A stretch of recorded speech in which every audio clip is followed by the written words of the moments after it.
Good evening, everybody. Welcome into the Philly Friday Frenzy here with Big Al on the It's a Rap Sports Network. For those who are new, I do double duty tonight.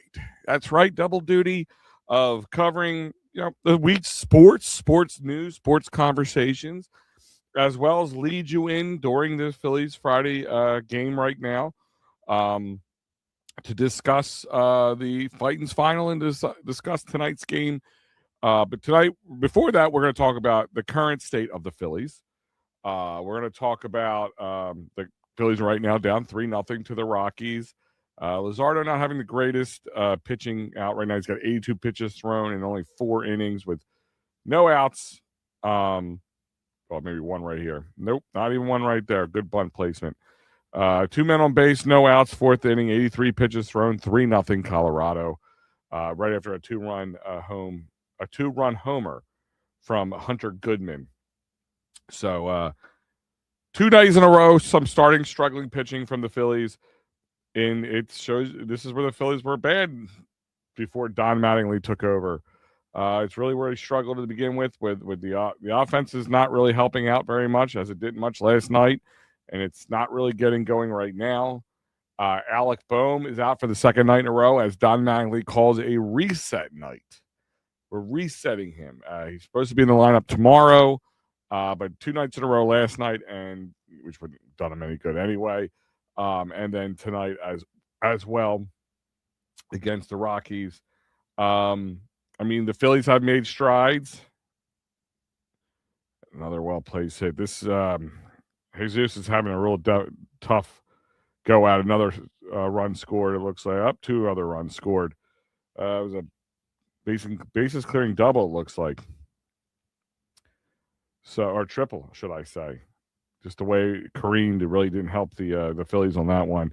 5-0 Colorado over the Phillies in the top of the 4th. Now there's plenty of baseball to go. But the offense is kind of getting that cold feeling again. Some guys still pretty warm, but not really hitting in bunches and not scoring and not playing at that high level that we're used to seeing the Phillies play. Now they won their last few series. Today's only game 1 of this Rocky series, but it's important the way they dug themselves a hole. I mean, all intents and purposes are 17-21. By the middle of next week, say by this time next week, I could be coming home. We could talk about a 500 baseball team, which you're like, oh, that's so exciting. But the hole they dug themselves in, and being there by May 15th, in my eyes, that's a win. But they have the opportunity against, let's call them lesser teams, with the Rockies and then more other teams to come up, that they have an opportunity to get back to 500, get ahead, and try to compete again. But it's still early to be seen. It was this 10-game mirage, and they're getting back to their ridiculousness. We don't know. Time will tell. Is Don Mattingly know what buttons to push with this team? So far, the shakeup has been a success to date. Not much to talk about. Rob, how are you doing this evening? Glad to have you on. Glad to be talking to you. I will be opening the phone lines tonight, for those who are wondering, because I know up another score, 6-0. I think they're going to have to pull Luzardo. He cannot even get an out recorded at this point. Colorado is doing kind of what was happened to Andrew Painter last night.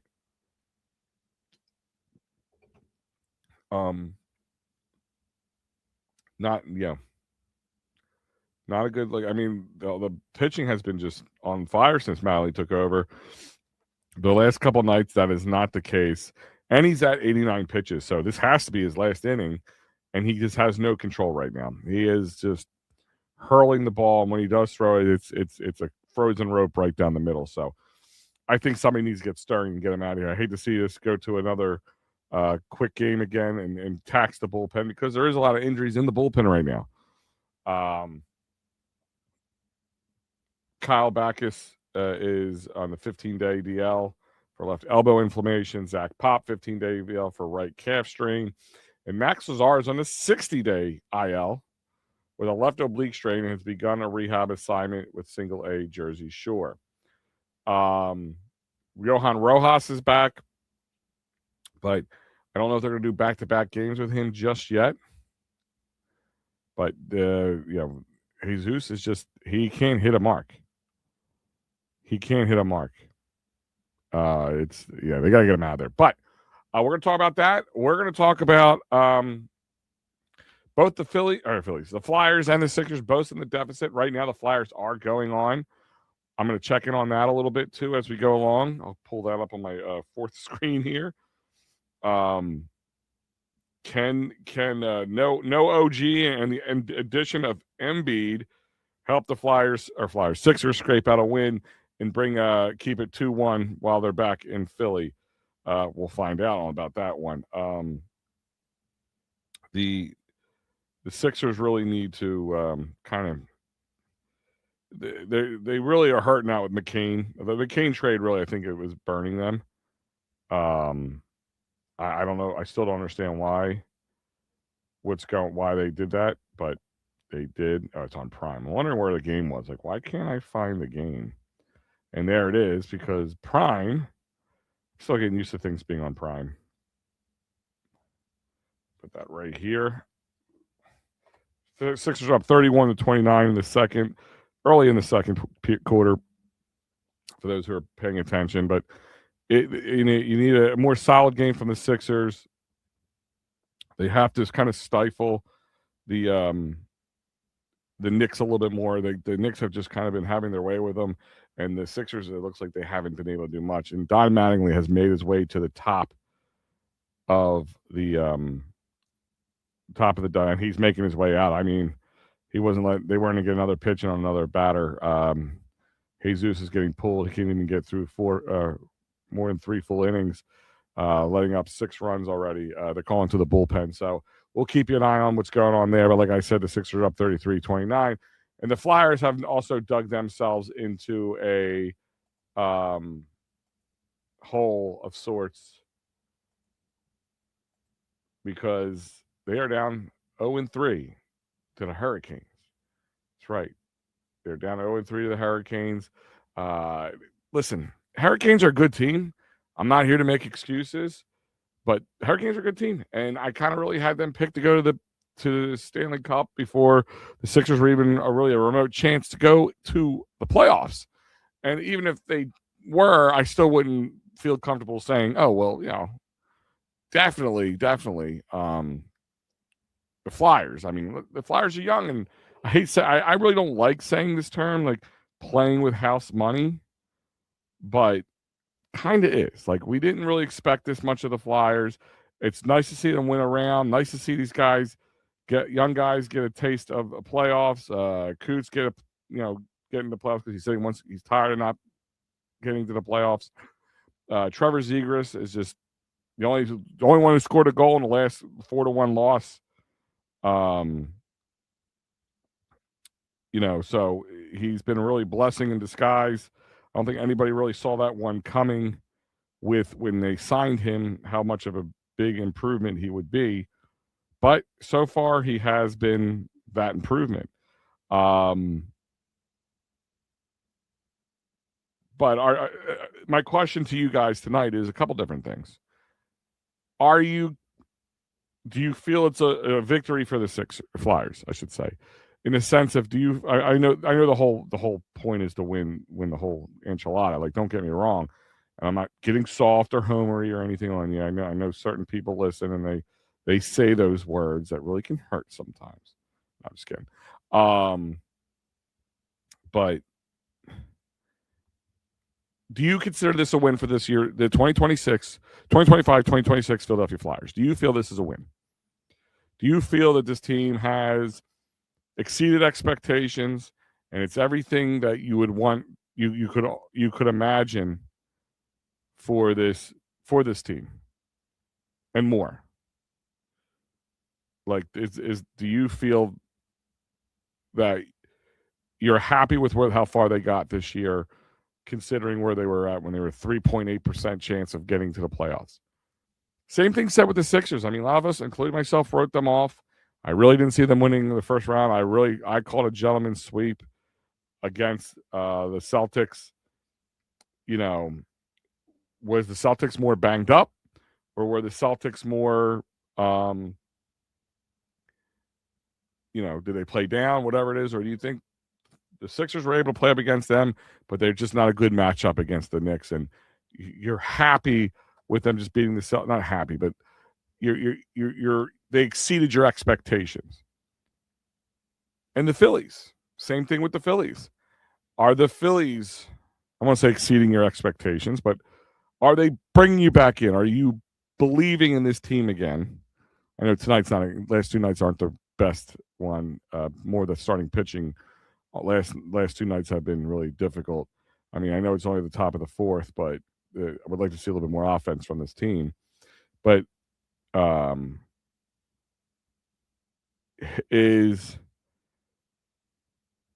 did you have this team kind of dead to rights? Has the Phillies sucked you back in? Do you think the Phillies are a playoff team still? A lot of those answers. Like I feel the fact that I said the best chance they have if they can get their S together was June 1st, if they could get to 500. If they can win this series against the Rockies and win the next series, you might be just sitting around 500 at that point,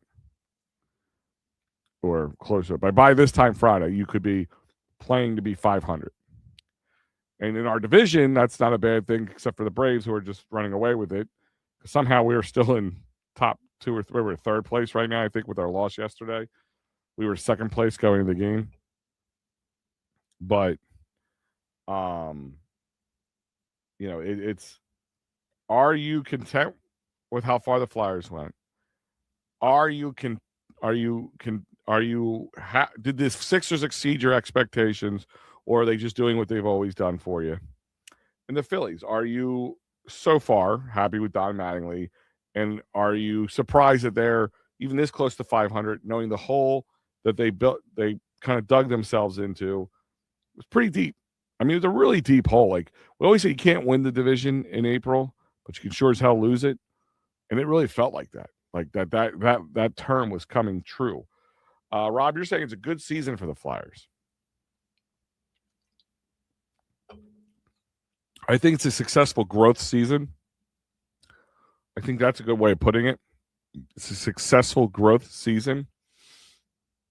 The Phillies need to go. Phillies need to go where? Or do you need to just you're off. Are you off the Phillies?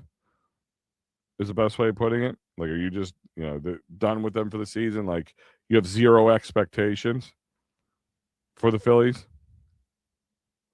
But I mean, that's my is that what you're trying to tell me? I don't know. You let me know first. You can add that in.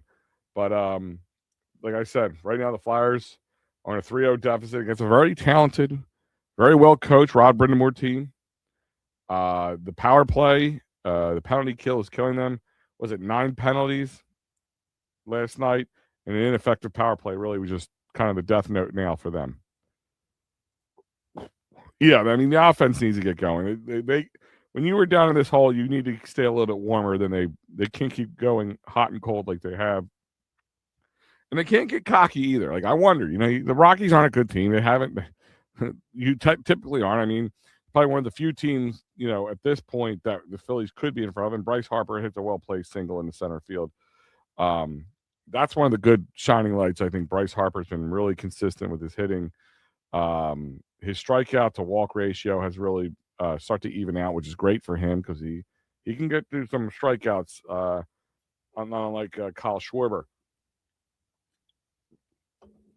But leadoff man on.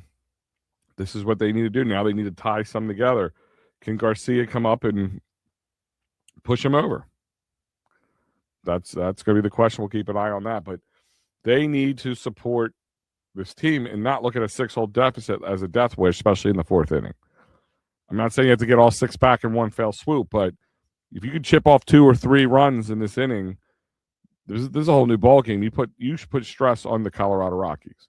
And right now, Dollander, the starting pitcher for the Rockies, only has 43 pitches. You've been giving him way too many easy outs. You need to at least tax him and get that up to 63 pitches before the end of this inning. Ugh, I was in a bunt. Or I was I don't know, whatever. Um, you can't make this easy for him. No easy double plays. Yeah, he swung. Or no 1-2-3 pitches in and out. But that's my thing is you can't. This guy can go 7-8 innings if you continue this. Like you have to put some tax on him. The only one who put any tax on him right now. You're doing fine, Rob. Don't worry about it. It was Emmanuel Sosa, and he hit a 97-mile-per-hour fastball. 97-mile-per-hour back at his face. Gave that pitcher a little taste of a little sweet chin music. So if he ever decides to throw in somebody, maybe he'll think twice. And like I said, you can't hit into a double play, which Garcia just did. I really think if this Phillies team wants to not wait to the what's it called, All-Star break or the trade deadline to make any moves. I mean, a right-handed third baseman, any right-handed third baseman, would do better right now for us, in my eyes. The Braves don't have two of their starting pitchers out and just lost Albies or Cunha. For the Phillies are still like they're 8 and 10 games out. So my confidence hasn't been with the Phillies. But I'm not asking you that, Mike. That's a different story. Maybe it's baseball God shining upon the Phillies with the Braves having a couple guys out and losing a key player. This is the time to strike. The Braves have been pretty consistently in their winning, have been doing a damn good job. Maybe they can rack up a couple losses. Put it this way: you win this series, you win the next series, so you take 2 or 3 each game. You're barking back at 500, and if the Braves can go say in the next 10, 5-5 or less, that helps the Phillies. I'm not sitting there telling you should have faith that this Phillies is a World Series team. They're just kind of back to where we expected them to be, Mike. And I don't know if you're just joining me. I did say I'm going to open the lines, which I will do right about now. Let me do that. All conversations are open. You want to talk Flyers? Like my question tonight is, are you content with the Flyers for as far as they got? Did the Sixers hit your expectations, or is this the same old with them? And are the Phillies kind of pulling you back in? I'm not saying making you true believers like Mike's asking me. I'm saying have the Sixers or the Phillies had you buying back in that maybe they're at least a playoff contention team when it did not look like that just a few weeks ago. Phillies with all their talent only won the division the last 2 years. The Brave Stars were injured. I understand. And Mike, I get where you're going with this. I'm not sitting here telling you they're better than the Braves. Those words aren't coming out of my mouth right now. I'm asking you, is that, with the way the Phillies have been able to turn around without Rob, you got part of what you want, Mike. I'm surprised you're not jumping on here to moonwalk your way through a happy dance right now. You got rid of Rob, you got Don Mattingly in here.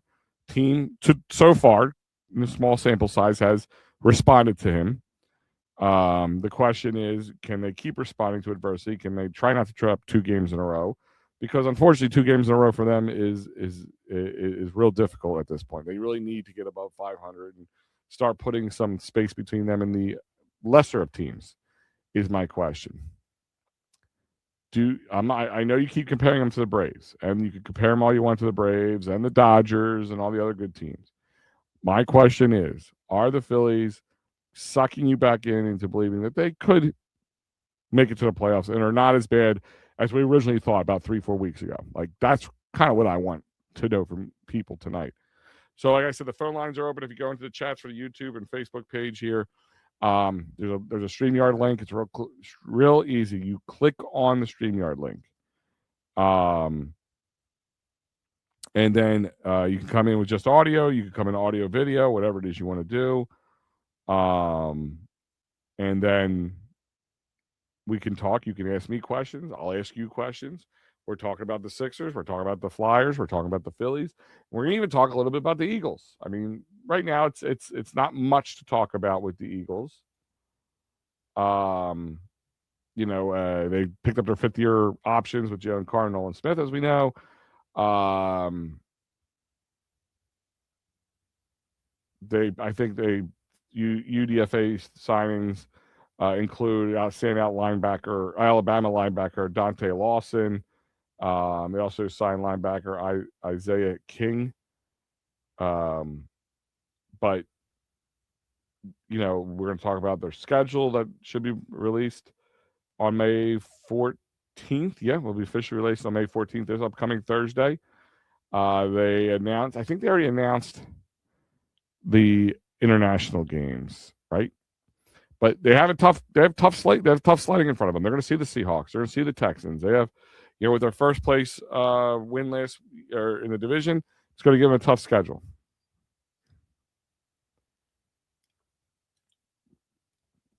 But other than that, there's not a lot going on. Are you happy with the draft? If you want to talk about that, are you happy with the Jonathan Grenard signing or trade?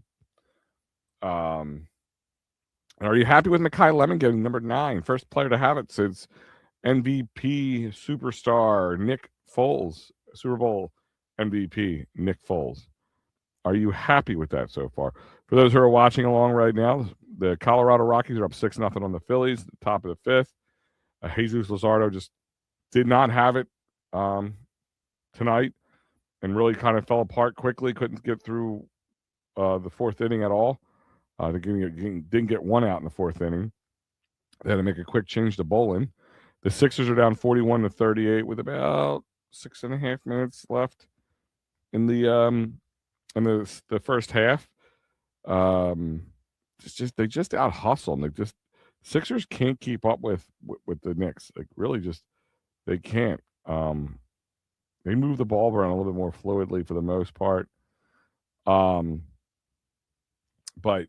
questions are, and the lines are open. Feel free to jump on and ask questions and talk with me for a little bit. I'm going to bring you all the way up to the end of this game. Might have started a little early, so I'll talk a lot tonight. Also, I'm going to try to pull a fun video that just made me laugh. Just made me laugh. I was thinking about possibly saving it to the Fightins, what's it called? The Fightins final. Because it was just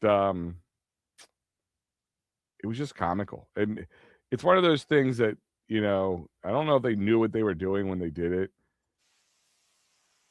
They made our days, and it couldn't be in any better organization team. You'll know what I'm talking about if you've seen on Twitter or any of the other social media. But I think I'm going to save it. I'm going to save it to right up into the Fightins final because it's a knee slapper.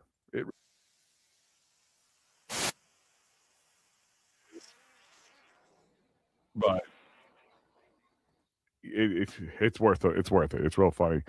The Sixers aren't going anywhere. According to Rob, if the Flyers lose a series, it's a good learning experience. It's just so funny how it is, right? Both get the second round. Both can't really do much with the second round. And they, how different of an experience it really is. Looks like we do have somebody in this. Might be my boy Mikey P. Mike, is that you, bud? Yeah, can you hear me? Yeah, I can hear you. What's going on, brother? Oh. Can we start off by saying my views are my views only? We'll just leave it like that. Yeah, well, listen, I'm on a network with Matty B, so I don't think I've said anything like that ever in my life. Like if you want to say that, go right ahead. But I don't think it's necessary. Not on this network. No, I'm watching the Sixers right now because the Phillies are getting bombed, but Sixers are up by I think 8-6 somewhere there. So am I behind maybe? It's 44-38 or something. Yeah, it is 6 points. I have 44-40. Knicks are up. Okay. You're a few seconds ahead of me because I have a site that I pay for a whole year and I can watch anything. I can watch, and I like some people if I talk to my other buddy, like out in Virginia, they're like a couple seconds ahead of me. I have to tell them, don't tell me what's going on during the Eagles season. Shut your mouth. He'll be yelling touchdown, and it ain't on my TV yet. Well, that's funny because I have YouTube TV, and if like I don't have regular cable in my house, and I love it. I mean, it's a great thing because I can watch on anything. I can watch it on all my computers. I can watch it on all my iPads, phones, all my TVs, all my Fire Sticks, all that stuff. So as many screens as I can get, I can watch, right? But it's funny, like if one just always can be sometimes a few seconds off from the other one. So like maybe upstairs is cheering a second or opposite before I am. So it's a little annoying sometimes. But other than that, I love being able having to have a cable line. Yeah, I don't have a cable line. But see, I don't know what you pay for YouTube TV. I'll tell you what I pay for all my stuff. What do you pay? And this is including Netflix under $30 a month. Oh wow! And I have Hulu. I have Hulu. You have to send me that link at one point. No. It's you got to get all the specials over Black Friday. You get I get HBO Max $2.99 a month for a year. I get Disney and Hulu, not Hulu Live, $4.99 a month. I got Stars for 12. I got Stars for $12. That's it for the whole year. For the whole year. Yeah, I mean you're doing well with that. I mean that's still cheaper than I think what a normal Netflix. Regular Netflix is like I think it was like $20 or something. Netflix. Yeah, I have Netflix. Yeah, I'm saying if you went out and I'm signing up for Netflix right now with no deal, you're probably paying for every other one for the same price as you pay for one just Netflix.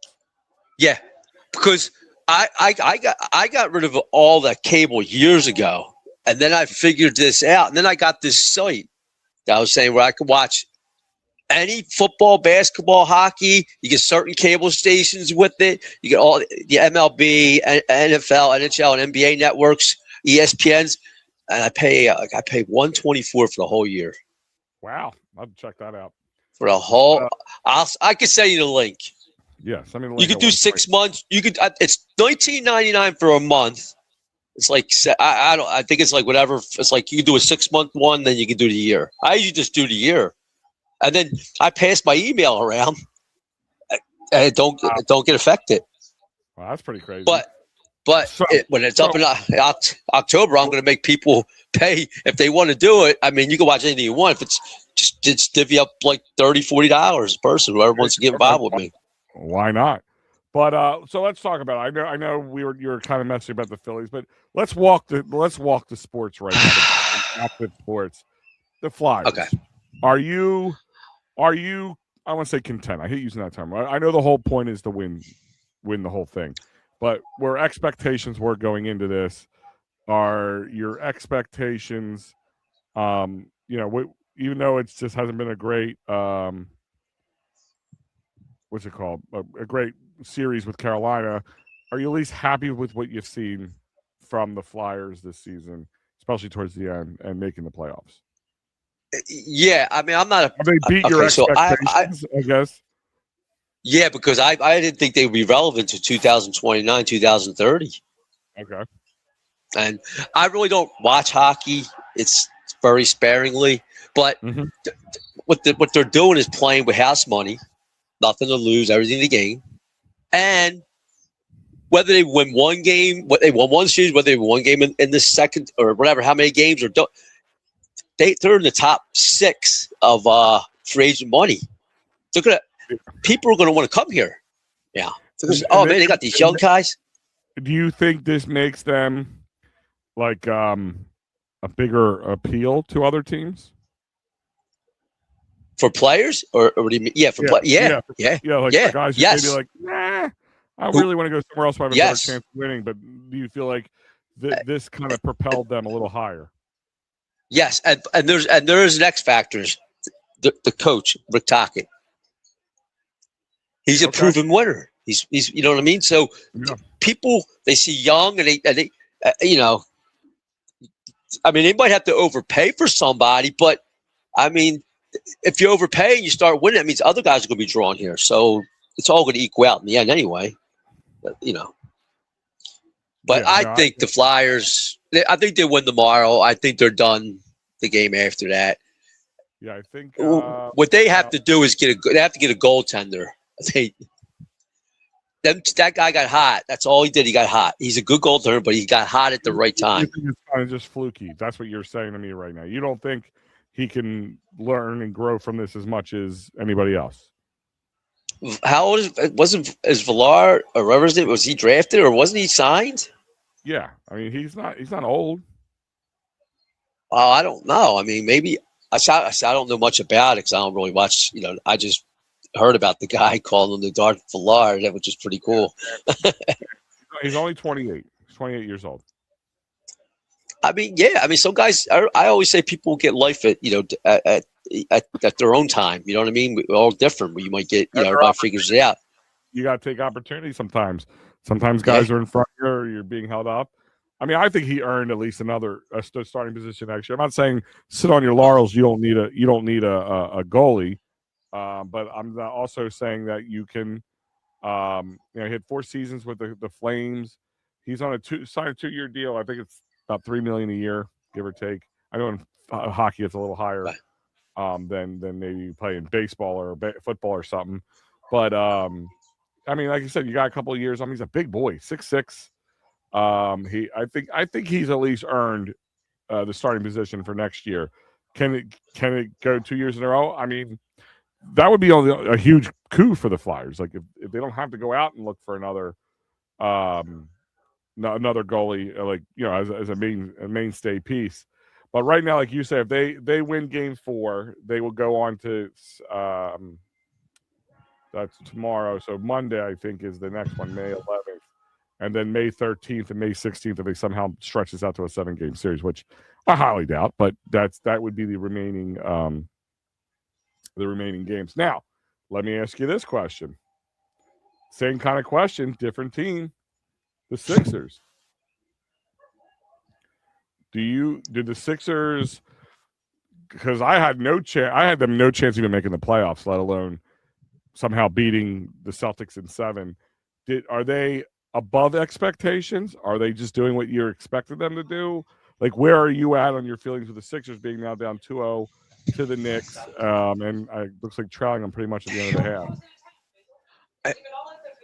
I guess I would say above expectations because they beat Boston. I mean, that's the only I mean, otherwise it's just the same team. I mean, do I have expectations? Not as long as Joel ain't healthy. If Joel didn't sit out the other night, it might be tied. Who knows? We don't know. I mean, he's got to get healthy, and they got to. This is a good young team. They got some good young players that want to play, and they're hungry on the Sixers. And the Knicks, older guys, like, do they hold them back? Do you think Embiid holds them back, or do you think healthy Embiid it just adds to this team? Oh, adds. I mean, him. I mean, I like Bona coming in. I like Bona's. I mean, I see his energy when he comes, and even Andre Drummond. Andre Drummond, he's basically a dinosaur. I mean, he can shoot a 3, but you know what I'm saying. He's not that guy. Everybody wanted Drummond back because he had some success early on here. But I'm like, that he wasn't young then, and then this was years ago, and now you want to bring him back. Listen, not against Drummond, he has his moments, but they need a steady big that can fill in. Like, they need another guy would be considered a first somewhere else. Yes, because you can't rely on Joel Embiid being healthy. I mean, look at an appendectomy. You're part of the playoffs. Yes, his bad luck. Yes, I'm with you on that one. Who is the Al Horford? Okay, it's like when Boston had Al Horford and they had the other center that was pretty decent. We're like you said. Before Al Horford came here to the Sixers, I was like, "Do you want the Sixers need to?" When he became available, I'm like, "The Sixers need to sign him because they can't beat him." And I really thought for an idea, bring him to be the Robin to Embiid's Batman for when he can't play or gets injured. But when he came here, he just completely blew. They never used him correctly. I think where'd he go? He went somewhere after there, like Oklahoma or something. Then he returns to Boston at like 107 years old and plays like a champ. Yeah. I don't know. I think Danny Ainge got another one on us on that one. But Sixers are losing by 12 now. yeah. It's this like I said, like this Knicks team, and I hate all these New York people here. I think where Tracy Morgan's in the crowd. I think I just saw him going to commercial. I mean, Spike Lee. Listen, man. They say a lot about Phillies or Philadelphia fans, and listen, a lot of it's true. I'm going to be honest with you. I'm not going to see her being all high and mighty, but a lot of it is, I think Knicks fans are the more pompous, arrogant. They're scumbags, and we lean into our scumbaggery. But they're scumbags who think they're elitist. Scumbaggery. Yeah, scumbaggery. We know it. We lean into it. Sure, fine. Yeah, we're scumbags. I always say we're scumbags with the heart of gold. Like that's kind of been always been my motto.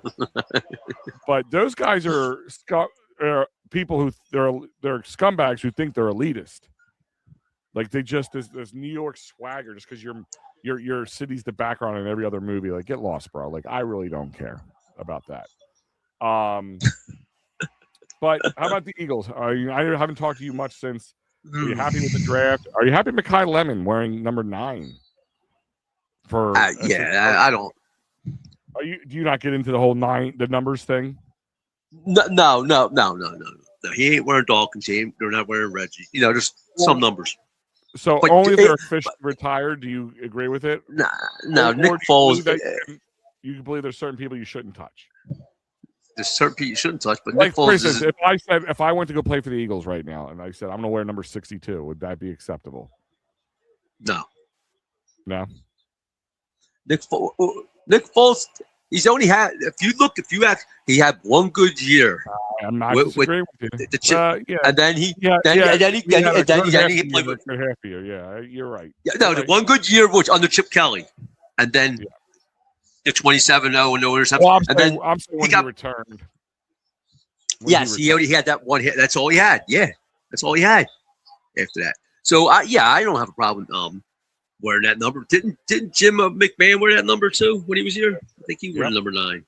My question is, when is it wrong? Is it only when the number's officially retired, or is there certain people, even before they're retired, you don't touch? Like I asked, like Jason Kelsey, he's not retired. A retired number. Yeah, you don't touch. Retired player. Can I wear number 62 if I went to play for the Eagles right now? No, look, you don't wear Kelsey's. You don't wear Brian Dawkins. You wear Reggie White. You don't wear. There's like I said, you got to go down the line and figure out who. Even if they're playing, they ain't in the Hall of Fame.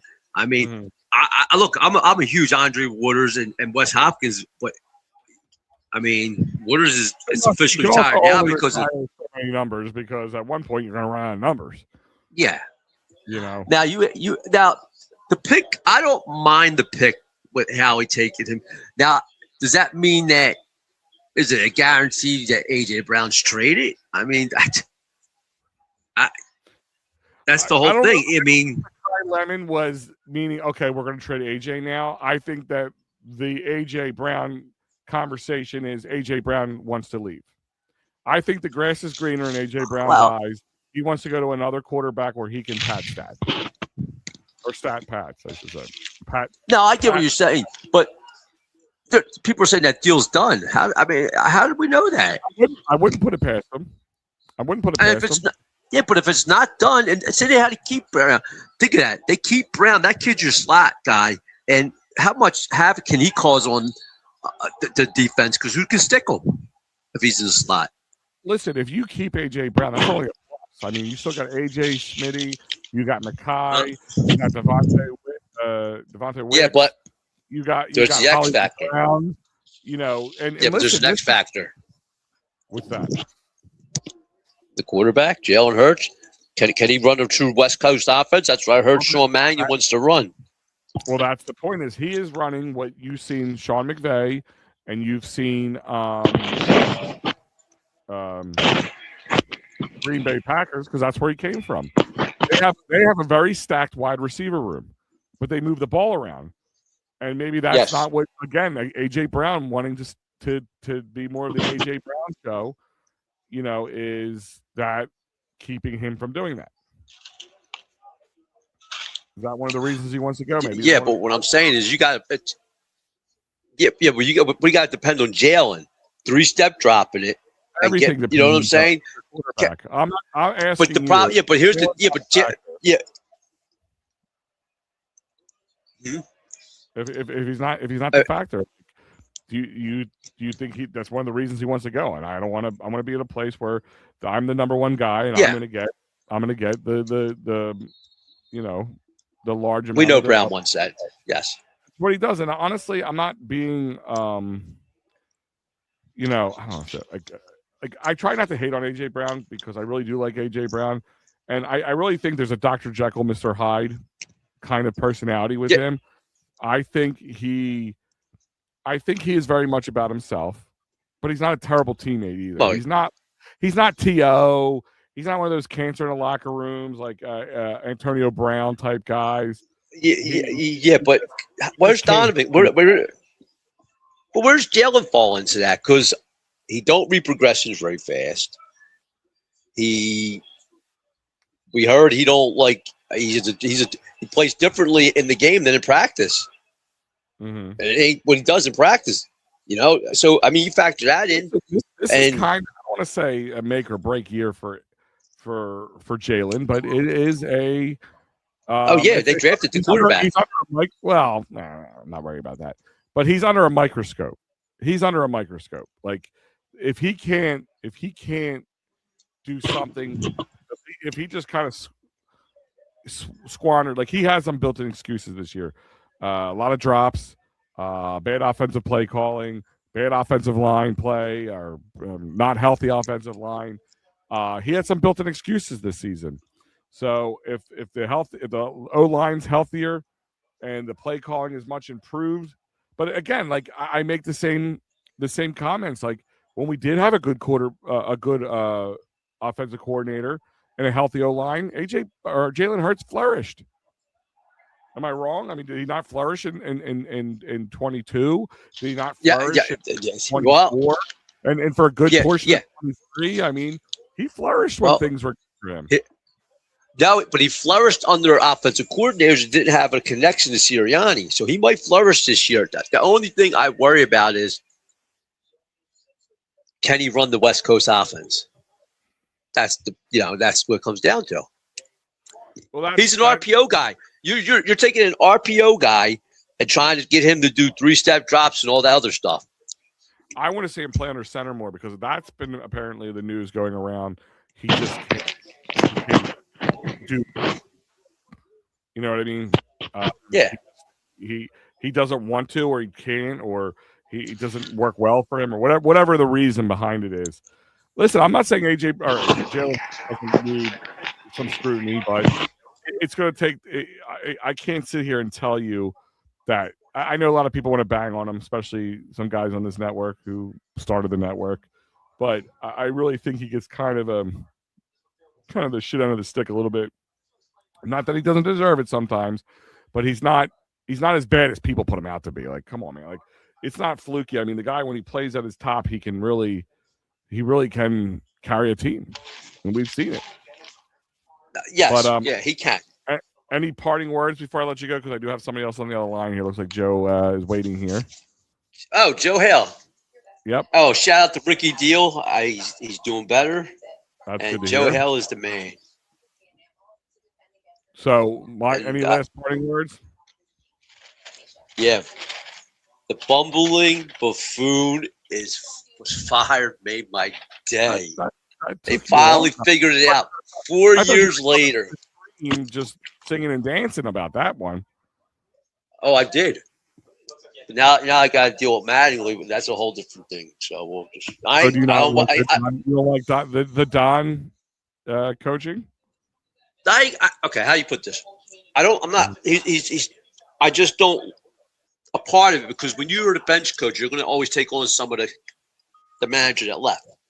Mm-hmm. And what you would think, he would switch up. The offense ain't going nowhere. But can't touch the top three because it must be in their contracts. Turner, Schwarber, Harper. No, they can't. They can't. Listen, I think also we run into the problem is Dombrowski caused more of these problems than anybody, right? Let's just call it for what it's worth. But we have control of the lineup. He's not going to turn the lineup on its head except for maybe moving what's his face, Kyle. Wow, what a blast! The second decker right here, according to the guy you're just talking about, Kyle Schwarber. Let's see, 415 feet, 109.2 mile per hour exit velo. Yep. I mean, that was a blast and a half. He won't move. Listen, them guys will never move. When Turner went out, Schwarber went to lead off the other couple of games ago. Yeah. Don should have came in and walked right up and said, Crawford, you lead off, Turner, you're second, Harper third, Schwarber fourth. You don't like it, boys? You're on the contract. I get what you're saying. It would have hurt them. They were on a losing streak. I don't think Crawford's ready for that. I just don't. You got to give the guy a chance. I don't know if it will hurt or help us with Crawford. In that position. He's built for that. That's all he's been doing his whole career is leading off. He's built for it. Yeah. He's a hitting machine, but that's unacceptable in baseball. That's the problem. He's not a hitting machine just yet. We haven't. He's doing well. He's batting like a 265 right now. He's doing well. He still has a lot to learn. He's batting higher than Schwarber. He's batting higher than Turner. I'm assuming Garcia, Bomb. We know the Schwarber batting average is kind of a weird anomaly. He's one of the few people who can have a 212, a 212 batting average, but have 100 RBIs and 52 home runs. Like he's an anomaly. Like it's a lot different conversation. Not saying I don't want to see him in the 4-hole. Trust me, I'm not disagreeing with that. But whatever reason, I did not expect to come here and turn this completely on its head right away. But Mike, I'm going to let you go. Thank you for joining me. I'll be here. Hey, you have a good night. I'll be here after the Phillies game, and then we'll talk more. All right, brother? Yeah, I'll send you that link for that site I was telling you about for sports. Perfect. Talk to you soon. All right, bye. And without ado, we're going to move on to Joe Hale. How is everybody out there on Facebook and YouTube land? That's what I'm going to begin. I'm hoping everybody's doing good. I mean, listen, right now the Sixers are down, the Phillies are down 6-1. After a gigantic, I don't know if you're watching it, but just an absolute bomb to the second deck for Schwarber. But Harper got on. There's still no outs. About 80 pitches for Dolander right now. Bottom of the 6th, so hopefully they can start to tack on. I mean, it's a little. I wish they would have tacked on a couple more, but right now he can't hit a strike zone, so they probably won't keep him on much longer, especially if Garcia gets on. That is Kyle. By the way, that's Kyle Schwarber's 200th Schwarbomb as a Philly right now. So for those who know, 200 Schwarber bombs, and in about over 4 years. So. You talked about the Sixers. The Sixers just cut in the league. Mm-hmm. What was that? 8, and that was a ball, but he won't challenge it. Garcia. Okay. The Sixers were up by 5. They were down by 10. They cut the lead to 8 to go in at half. Yeah. Well, that's good. I mean, I'll ask you the same questions I've been asking all night, Joe, and I'll let you answer. Let's start with the Flyers. Are you just happy with how far they got, and they got some playoff experience? Are you happy with or do you feel like they kind of let you down against the Hurricane, the way they're down to 0-3 now? Hurricane just seemed to be playing a lot better hockey than them. I mean, listen, they're a better hockey team. Let's just call it for what it's worth right now. And the Hurricane also have a MO where they tend to flop in one of the series. Like they've always been in the playoffs and the talk, but they always seem not to get to the dance at all in the Stanley Cup Finals. So I was kind of maybe a little bit more wishful thinking to see this team could maybe fall then against the Flyers and kind of look past them, but obviously they're not. Rob Brindamore has not allowed them to do that. Do you feel are you happy with what the Flyers have done? Yes. So far? Expectations for this year. In what ways? Because everybody picked them last in the division, last overall. Everybody predicted them to get the number 1 pick, and they made the playoffs. But I mean, they were what? They had a 3.8% chance of winning the playoffs or getting to the playoffs. and obviously they bucked the trend. Wow, Marsh just dug that out. Did they call him out or safer out? I'm trying to see because it looked like he just dug that out like a split second. Safe. No, they called him out. They said there's a no. Oh, did they get Harper out? Got Harper out a second. Oh, okay, I'm sorry. I just saw 2 outs. Back to the Flyers. Back to the Flyers. They exceeded expectations. I still think they're going to win 1 game at home. You think they'll win tomorrow? Tomorrow. The injury to Tippett hurt the Flyers in a major way. Not disagreeing. And I don't think Vlad is 100% either. Because if you look at his glove hand, and that's where Carolina scores the most of the goals, he keeps taking it off, squirting water on it. Okay. Oh, yeah. Did JT just hit one? Off the wall. There we go. Brandon Marsh looks like he's going to score. JT's stand-up double. All right, 6-2 ball game, 2 outs. They can get another one, cut this lead in half, maybe have a game again. We'll see. But Star Wars thinks the Phillies don't look good. Rob needs to go, or Dombrowski needs to go, according to Rob. But listen, I think what really caught up with the Flyers, to be honest with you, is the penalty or the special teams. Sure. The 9 penalties last game, not being able to score on any of their power plays. They had a 5-on-4 power play. It's not acceptable. Like, that's going to catch up with you as you get against better teams. Looks like Colorado's going to the bullpen right now. Flyers won the draft lottery. I'm going to tell you why. They get a number 1. It's not protected. It goes to them next year from Toronto. Toronto won 2027. Yeah. And I still think what Matty B said, that the Flyers can trade that pick to Toronto to try to get Austin Matthews, a top center. I believe that Matty B's not off the beaten path, which is really a difficult thing for me to say.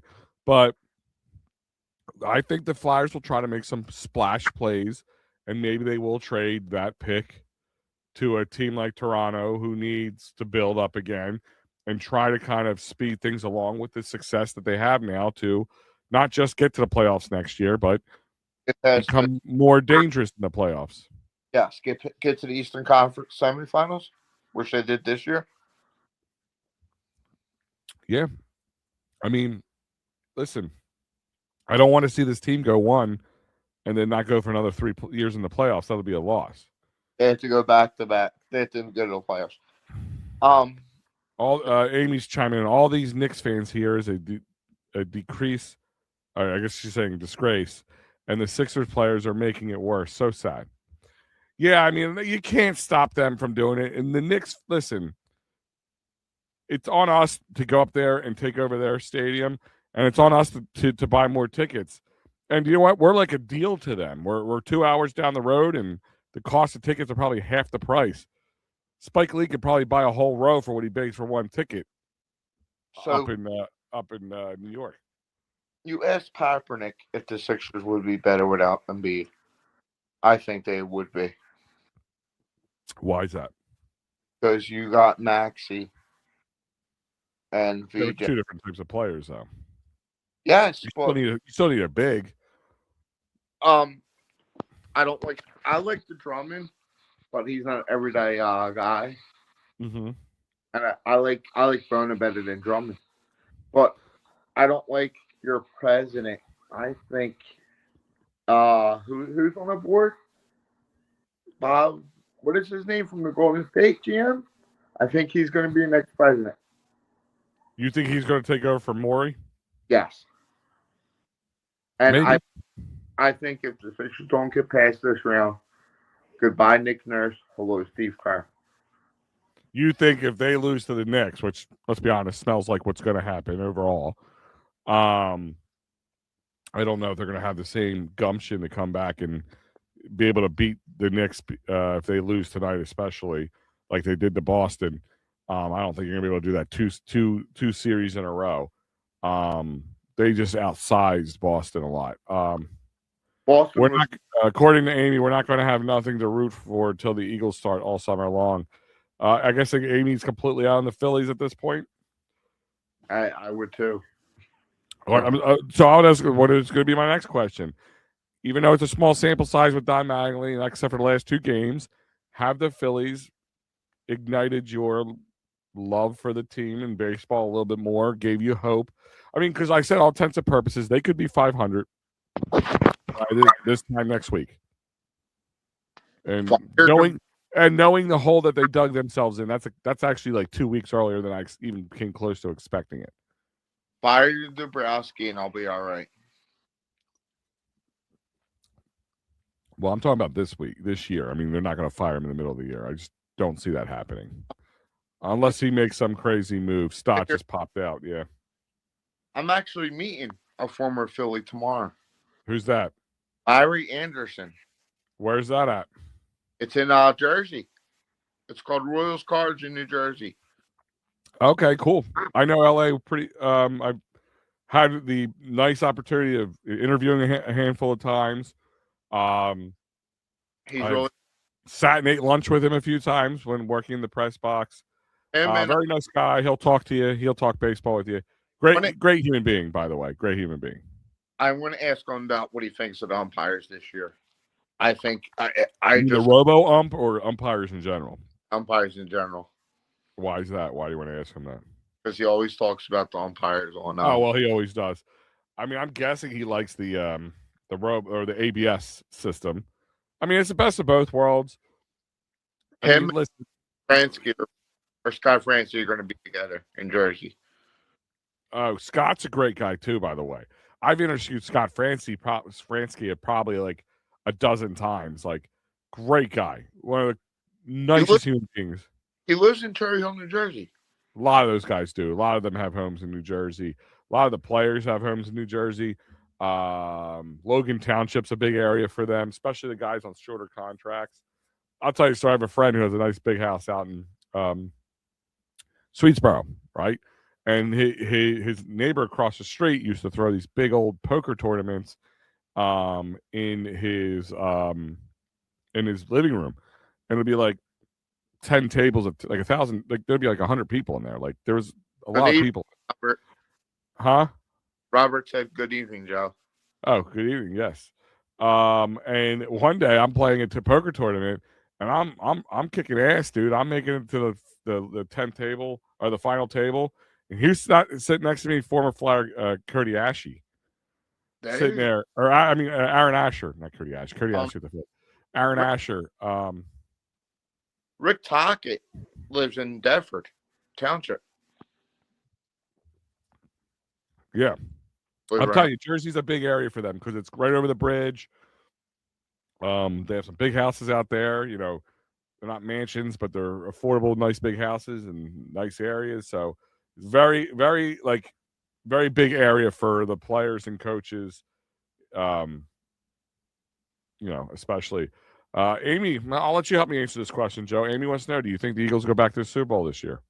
I'm wearing a shirt when they won it, and yes, and I love the Lemon pick, Mikael Lemon. Mikael Lemon. Yes, he's going to be a huge. If they keep, well, I'm going to tell you, I don't think AJ Brown's going to the Patriots. I think Vrabel's looks like he might be getting fired now. Getting fired or stepping down? Yeah, from the scandal. Let me ask you this question. Does that change AJ Brown's willingness to want to go to the Patriots? I don't think he goes to New England. You think it was mainly solely because of Mike Vrabel? Yes. I mean, I've heard he's a big Patriots fan. They still have a really good team. They still have Drake May. I don't know if that changes his mind. I mean, it's a good point, though. Vrabel's the one that drafted him. I know Vrabel's the one who drafted him, but that doesn't mean much. He wants a guy who's going to throw to him a lot. He wants a high-flying, heavy-throwing offensive team that's going to throw to him, and Drake May could do that if they have better linemen, hopefully, for their sake, not for my sake. About Kaepernick, about retired jerseys. Mm-hmm. I Jason Kelsey's the next jersey to get retired. I have a weird feeling on retiring jerseys. I feel retiring jerseys should be for guys who've passed away.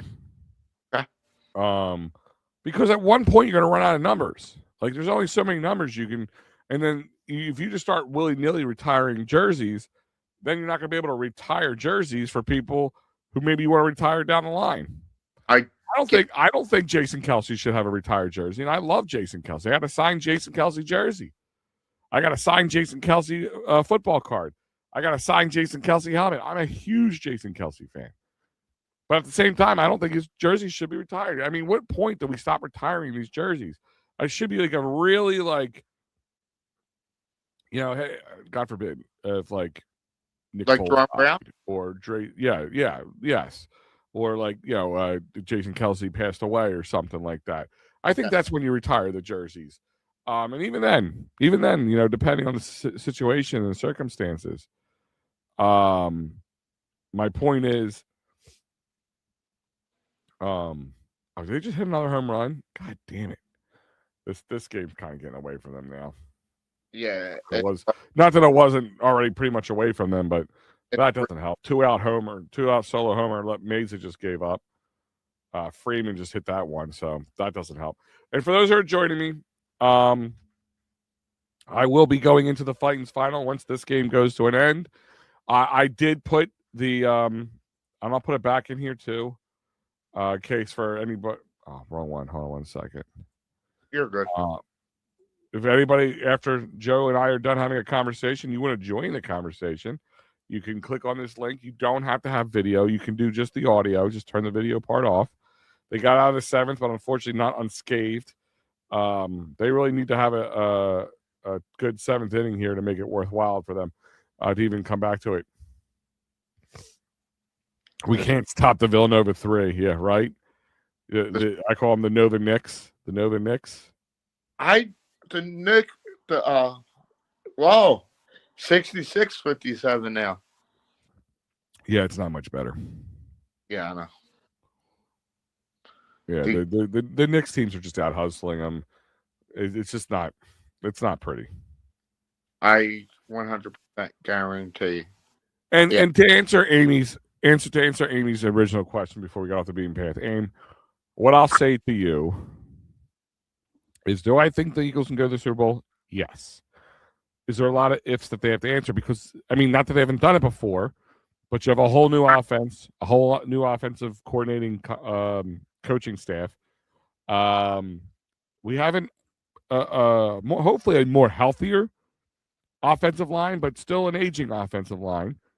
The A.J. Brown situation. I mean, listen, we can get 2, 3, 4 first-round picks for A.J. Brown.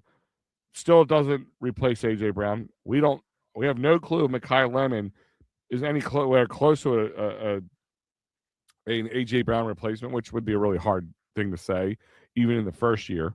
So there's a lot of ifs. There's a lot of ifs surrounding this team. What would is it possible? Yes. Do they have the pieces for it? Yes, Aim. But is there a lot of questions to be answered? Yes. What would you take from Mekhi Lemon this year? What would I take? Like, what would I be acceptable? Yes.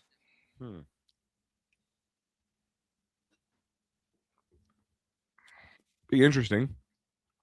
It all depends. So if somehow A.J. Brown stays here, right? Yeah. I'm not going to expect much of him. Like, I'm not going to expect, but if it's him and Devontae Smith, it really it's going to be really hard for me to say, and I'll tell you why. Because of what we know Mannion could be doing. Because Mannion's a guy who likes to throw the ball around. You know what I mean? But what I'm saying is, to multiple players.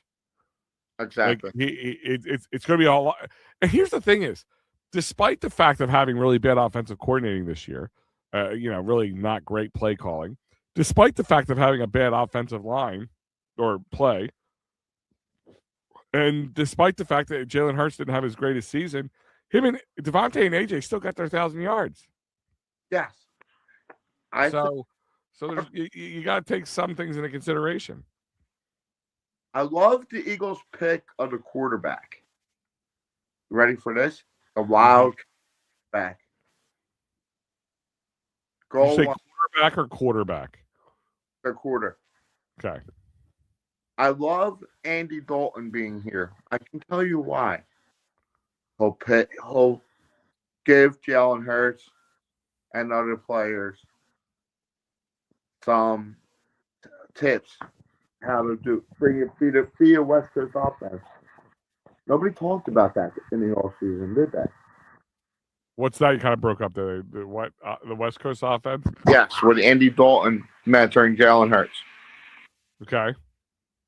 I actually like that move that they did. I mean, listen, if he's willing to do that, I think Jalen's the kind of guy who's like a sponge. He'll soak up any bit of information from anybody who's had success in the league before.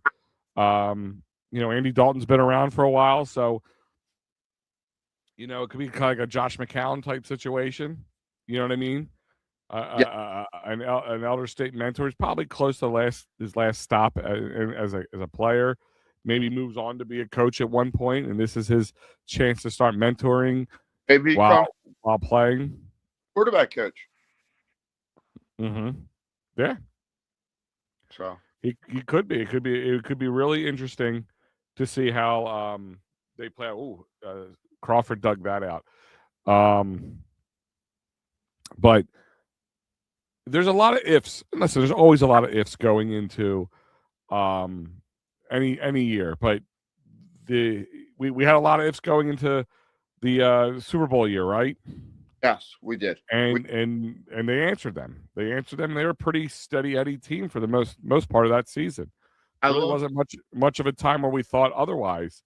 But the question is going to be if and Jalen's going to be a little bit under the microscope. I really believe so, and as he should be. I mean, I'm not sitting there saying the guy should always get a pass because he has a Super Bowl, but also you don't want to hang your hat on that. Same thing with Nick Sirianni.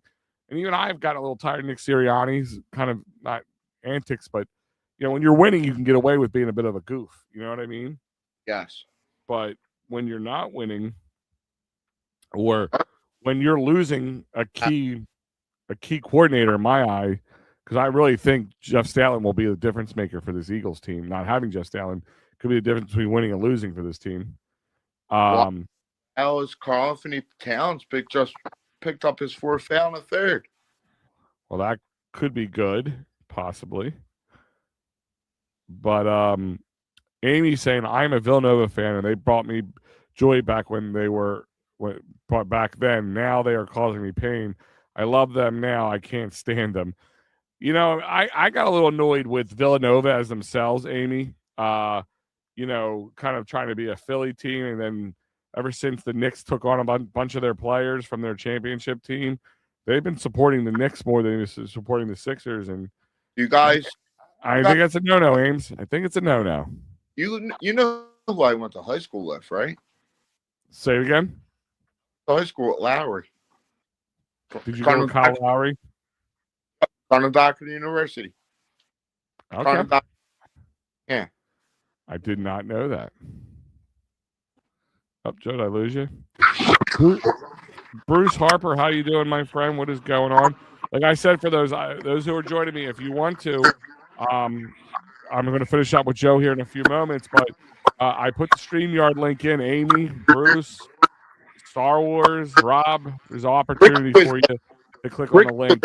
For you. I'll try to get Ricky to come on. Say again? I'll try to get Ricky to come on. He was asking for you guys. Yeah, no, definitely. So, all right. Anything else you want to say before I let you go? Yes. I'm going to Alex Cooper concert tomorrow. Oh, that's fun. It's MMR Barbecue. Oh, that's right. That is this weekend. Alice Cooper's there, huh? Yes. How old is Alice Cooper now? I'm not sure. I'm actually gonna look that up, man. I feed my Frankenstein. 78 years old. It's him and Godsmack. Okay. They're the two headliners. Yes. So the tickets are free. So Tickets are $42 if you try buying them now. That's actually not bad. No, it's going to be a good show. Everclear's going to be there too. Man, this is really a throwback year this year, huh? Yes. Pulling up the list right now. Godsmack, Alice Cooper, the Hooters. Yes. Everclear. I mean, Godsmack of those four mainliners are like the new, like the youngest group. They're not that young. So it's basically, I'll let you go, but it's basically paying tribute to Ozzy this year. Gotcha. Because you got Des Rocks, who I don't really know that well. Cammy Kehoe, I've heard of. LYLVC, I don't know what that is, or Liveys. It's local band. Okay, and the Circus Hearts. Yeah. Okay, never heard of those guys, but that's cool. I mean, I've been to a few MMR barbecues in the past, and I enjoyed it. It's my first year going. So. Okay, man. Well, enjoy your time. Be safe. I'll talk to you soon. I'll post pictures of Larry. All right, yeah. Tag us in it. I will. All right, brother. Have a great day. Yep. All right, that's Joe Hale. Like I said, I left the link in there. If you guys feel free to call in, and like I said, Ames, Bruce, Rob, Star Wars, anybody, if you want to call in or message in. Like I said, I got it. Yeah, it's the bottom of the 7th right now. If we're about 2 more innings left after this, so probably another 30 minutes before the Fightins final goes off. And I got time to talk to you. I feel like I want to hear what you guys have to say. And if you want to get your voice heard this time around, instead of just typing it in, feel free. But Bruce saying, Al, I feel the Flyers and Sixers could be in big trouble if they don't win soon. Bruce, I think they're a little past big trouble at this point. Right now, for those who are watching the Sixers, it's the third quarter, about 5 minutes, a little more than 5.5 minutes left in the third. The Sixers are down 72-67, kind of chopping away a little bit at this deficit. I'm not going to tell you that, but right now the Knicks have been out hustling them for the most part. But they gotta have an answer for Brunson. I mean, they really need to. Just keep letting them. They have no OG tonight, but I think we're a little past. Could be in big trouble. I think they're in big trouble. I think the Flyers. I'm be honest with you. I don't know if they win a game. Be honest with you. I think they kind of had their hearts ripped out of them at this first last game coming back into, they're down 2-0 and they came back to Philly and they kind of just let out a big old stinker. Like, to be honest with you, I feel we can make it. Hey, Bruce, I love your positivity, bro. Love it. But I'm not betting the house on it. You know what I mean? I don't think you are either. I listen. Chip in a chair is a term that, if you're not a poker player, there's a term I use a lot. For those who aren't poker players, it means if you have one chip and you're in the chair still, you have an opportunity to win. You can win a few hands and build up some money and start making your way back. I've done it. But you got the Flyers, who are going against a really well-coached, well-oiled team machine of the Hurricanes.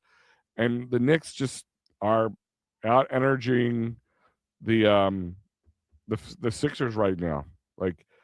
And they had an opportunity to make this a 1-1 series the other night. And they ultimately blew it. They really blew it, to be honest with you. But they have to get an answer for Brunson. Brunson just puts points up on their face. And then if he can't do it, somebody else will. And the Villanova Knicks are, chopping away at the Sixers. So I hope you're right. There's time. Listen, I'm a realist, Bruce. I really am. And I am a positive guy more often than I'm not. And I've gotten roasted for it from certain Matty B handful of times. But I'm more realistic in this case. I really don't think that I'm not saying that I think the Sixers have a little bit more of a chance than the Flyers. They could make a little bit of a run more than I think the Flyers could be able to come back from a 3-0 deficit against a really good team in the Hurricanes, who, in my eyes, were picked to go to the Eastern Conference Final / into the Stanley Cups representing the East. To be honest with you, ultimately, to be honest with you, like it's Johan Duran's coming in. Ugh, they're giving him more work. And when I don't know, I'm not loving this move, but whatever. I mean, they are lacking in the bullpen right now, but here it is. You know, he had that one game against the Athletics. I guess they're just trying to get him some work. I guess there's kind of a no pressure situation in the top of the eighth. 96 mile per hour sinker. So still got the gas. That hasn't been the issue. Yeah, I feel the NBA is a little messed up because players can be good one night and bad the next. That's kind of the problem with the NBA, Bruce, in all intents and purposes. That between the load management and the inconsistent play and them just not taking the 82 game regular season serious, and that's why they're talking about lessening the season, which I wonder if that lessens the contract money a little bit for the teams. Like, you know, like, do you go to the players and like, listen, you're going to take less money. You're going to take less money. Oh, no, maybe I Beetlejuiced him. I don't remember saying his name 3 times, but am I lucky enough to be graced on a Friday evening right now, even though the Phillies are down 7-2 and the Sixers are trailing? The great, almighty Matty B? Is that you? Did you say you were a realist? I'm a realist. About what? About the sky being blue?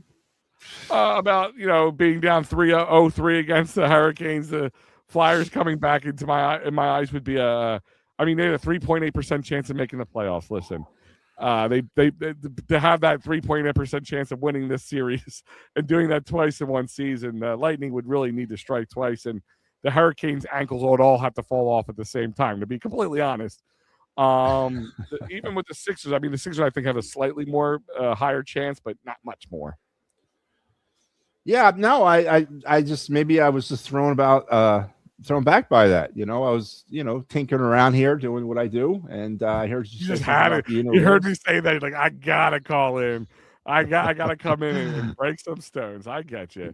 No, I appreciate you giving the people a little dose of the reality that is needed in this situation. I especially with listen. I'm not going to sit here and speak about the Sixers in any sort of confident manner because I couldn't tell you what's going on with the Sixers if I tried, but certainly know what's happening with the Flyers, and I think you're right. I don't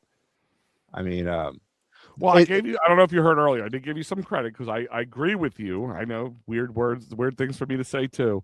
And I do think the Flyers will try to make some splashes this offseason to bring in some more wily vets, more bigger names.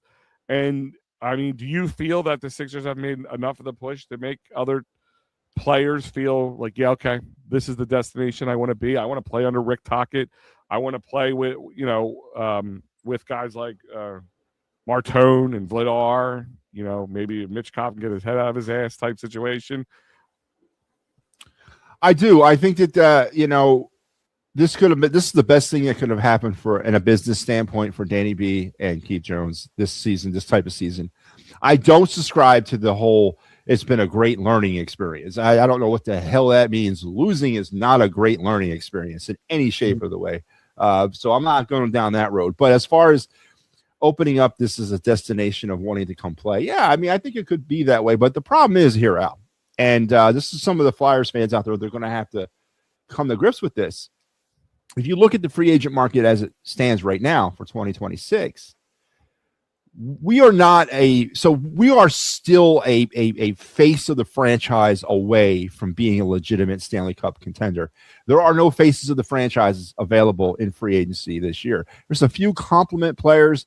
There's a few older guys, a lot of older guys that could come in here and help the Flyers. But until they go in and get that guy, because I don't think Mitch Koff's that guy. Porter Martone, I don't think will ever be that guy.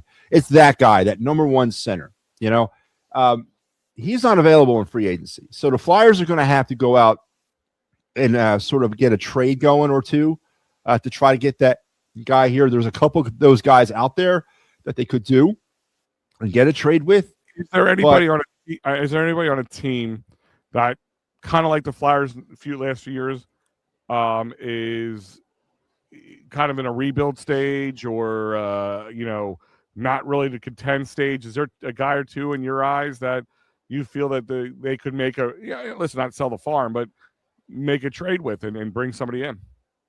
Yeah, I actually mocked up 2 of these trades, and I wasn't going to reveal both of them yet, but I've revealed one of them, and we'll talk about that one.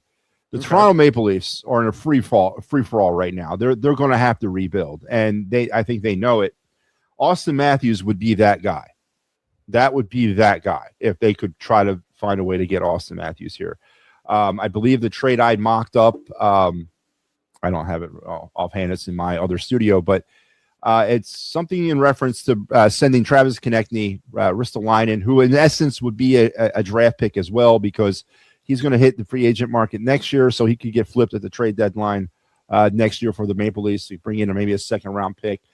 And that most coveted first-round pick that the Flyers now have that used to be Toronto's for next year.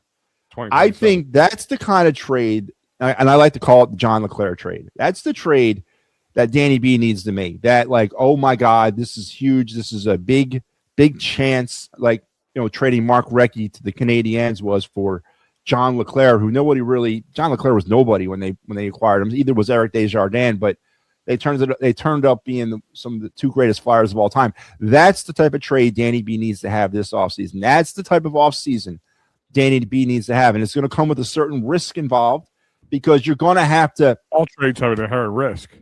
But what I mean is, over the past 3 years, as the Flyers have been rebuilding, it's been the Garrett Hathaways and the Ryan Palings and the Sean Walker's type moves. I don't want to see any more of those. We have the complement pieces now. Now we need the big bangers. Now we need the guys. Now we need the faces of the franchise. The Flyers are operating less than 10% effective on the power play in the playoffs. That is utmost embarrassment. That's what I said early on. I said something like, "Oh, we're not having Owen Tippett. Vladar is playing not healthy." I said, "Listen, that doesn't help. Don't get me wrong, but it's and I kind of think I quoted you. I said I'll have to give him an idea. I said that sooner or later the special teams is going to catch up with them. You had 9 penalties. You had your 0 for in your power plays. You can't.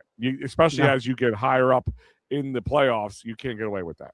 You can't. But if you go out and everyone says, well, what's wrong with the power play? Well, it's very obvious what's wrong with the power play. We don't have the talent on the power play in order to score goals. And Austin Matthews does that. Josh McCabe also is another player that I want involved in that trade. He's a defenseman. He's a top tier, top 1-2 combo defenseman, right-handed guy, helps out and stabilizes that blue line. Mm-hmm. If the Flyers could pull off a trade like that, and there's a second trade, but I'm not going to get in. I'm going to save that for later on. But if the Flyers can make that kind of move, then you can go out and use the free agent market this year with some of those older centers, those older veterans, and bring in a couple more complementary pieces. Then you got something happening right now. But until the Flyers jump both feet into the pool and bring in that face of the franchise guy, this is what they are. They're a playoff team. They're back to relevant, but they're no closer to winning a Stanley Cup today than they were 2 years ago. Okay. I mean, I'm not disagreeing with you. I agree with you that they have to make some sort of splash. Do you think that they can do that? You believe in Danny Briere? Do you believe in Keith Jones to pull off something along those lines? Well, they've always said that they're here to win cups, not make the playoffs. Keith Jones has said that. He said it multiple times. I've heard him say it. And this is a year where you got to strike where the iron is hot. You got to take advantage of where you're at right now. And they got to go ahead and do that. I do think that they would do that. There's a couple of players on this team right now that are just not fitting in our timeline. And Travis Konechny is one. And he's disappeared in the playoffs. He's done great work as a Flyer. And unfortunately, we did not do anything around him for his career here.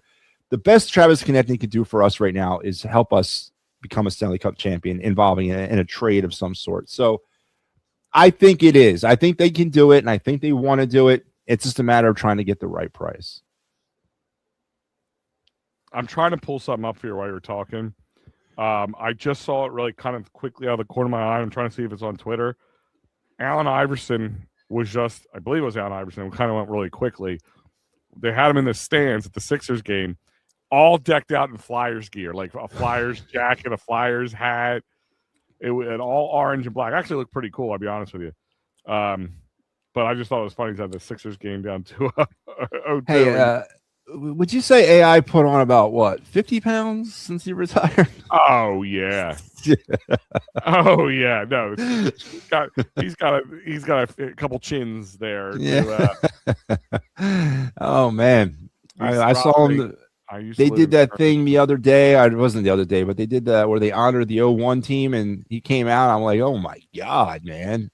AI, what the heck? AI had a couple LBSs. Yes, but all right, let's talk about Mitch Kopp for 2 seconds if you have a moment, because I don't think he's ready to be traded. I really don't. I'm not sitting there saying he deserves anything, because first part, I think you're trading him at his lowest point at this point. I think you can only hope he has a better season next year, where if you did want to trade him, you can get him at a little bit of a higher rate. I feel there's definitely a mental issues with him more than ability to play, physical issues. Are you ready to move on? Like, unless I'm not saying, like, listen, if the right package is there and Mitch Cobb's going to be the guy, I'm sure you're ready to move on.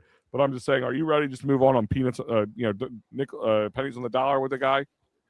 Well, I'm never ready to move on from anybody that was taken in the top 10 as of the draft and for nickels and dimes and pennies. But there's a thing going on with Mitch Kopp that not a lot of people are really, I think, taking credit for or taking into consideration. Mm-hmm. Mitch Kopp created a cardinal sin in the hockey world. He came into camp completely out of shape. He came into camp completely not ready to compete in his second year in the league. Yeah. I mean, his attitude saying, heading into this more of a mental issue than anything else. I don't know. Like, I mean, is it more of a fixable issue than the guy just can't play in the National Hockey League? He just can't keep up the speed. He can't do anything with it. Listen, he can play in this league. Don't get me wrong. He can. But one, we want him to be a certain way. We want him to be at a certain level. I don't know, even if he did come into camp, ready to play and ready to compete, that it was going to develop into that. Mitch Kopp has been swallowed up by this. Mitch Kopp's offense, it's completely non-existent. Non-existent. You could tell it's caught up with him, especially against the Hurricanes.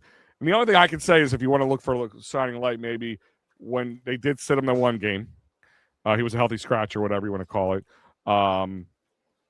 Maybe the one, even with the Noah Cates injury, now you got Jet Lachenko getting his playoff opportunity. But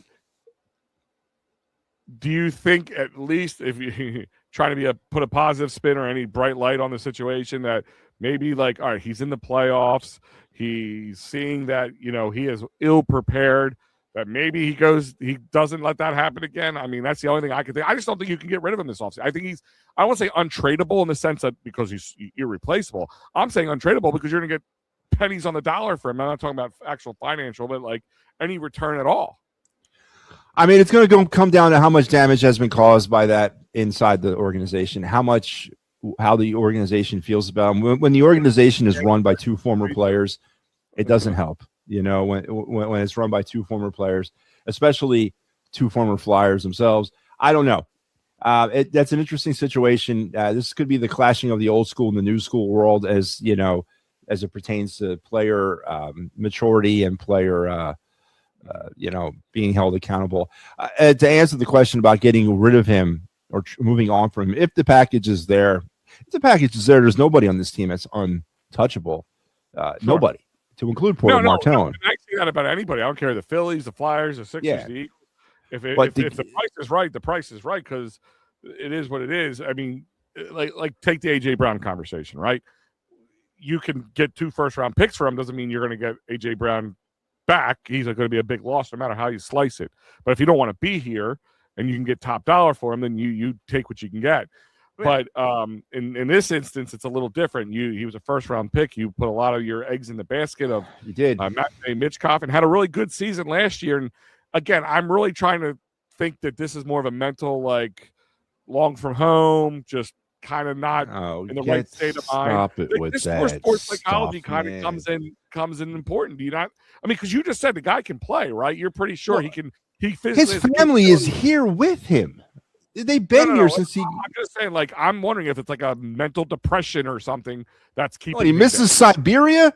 Misses hugging polar bears, man. If that's the case, send his ass back to Mother Russia, then, man. I don't want a guy like that here. I hear what you're saying. All right, and there's also an optical standpoint to this. If the Matthew Michkov thing is a bust and they move on from him, that's 3 straight draft picks, first round types that they completely screwed up on.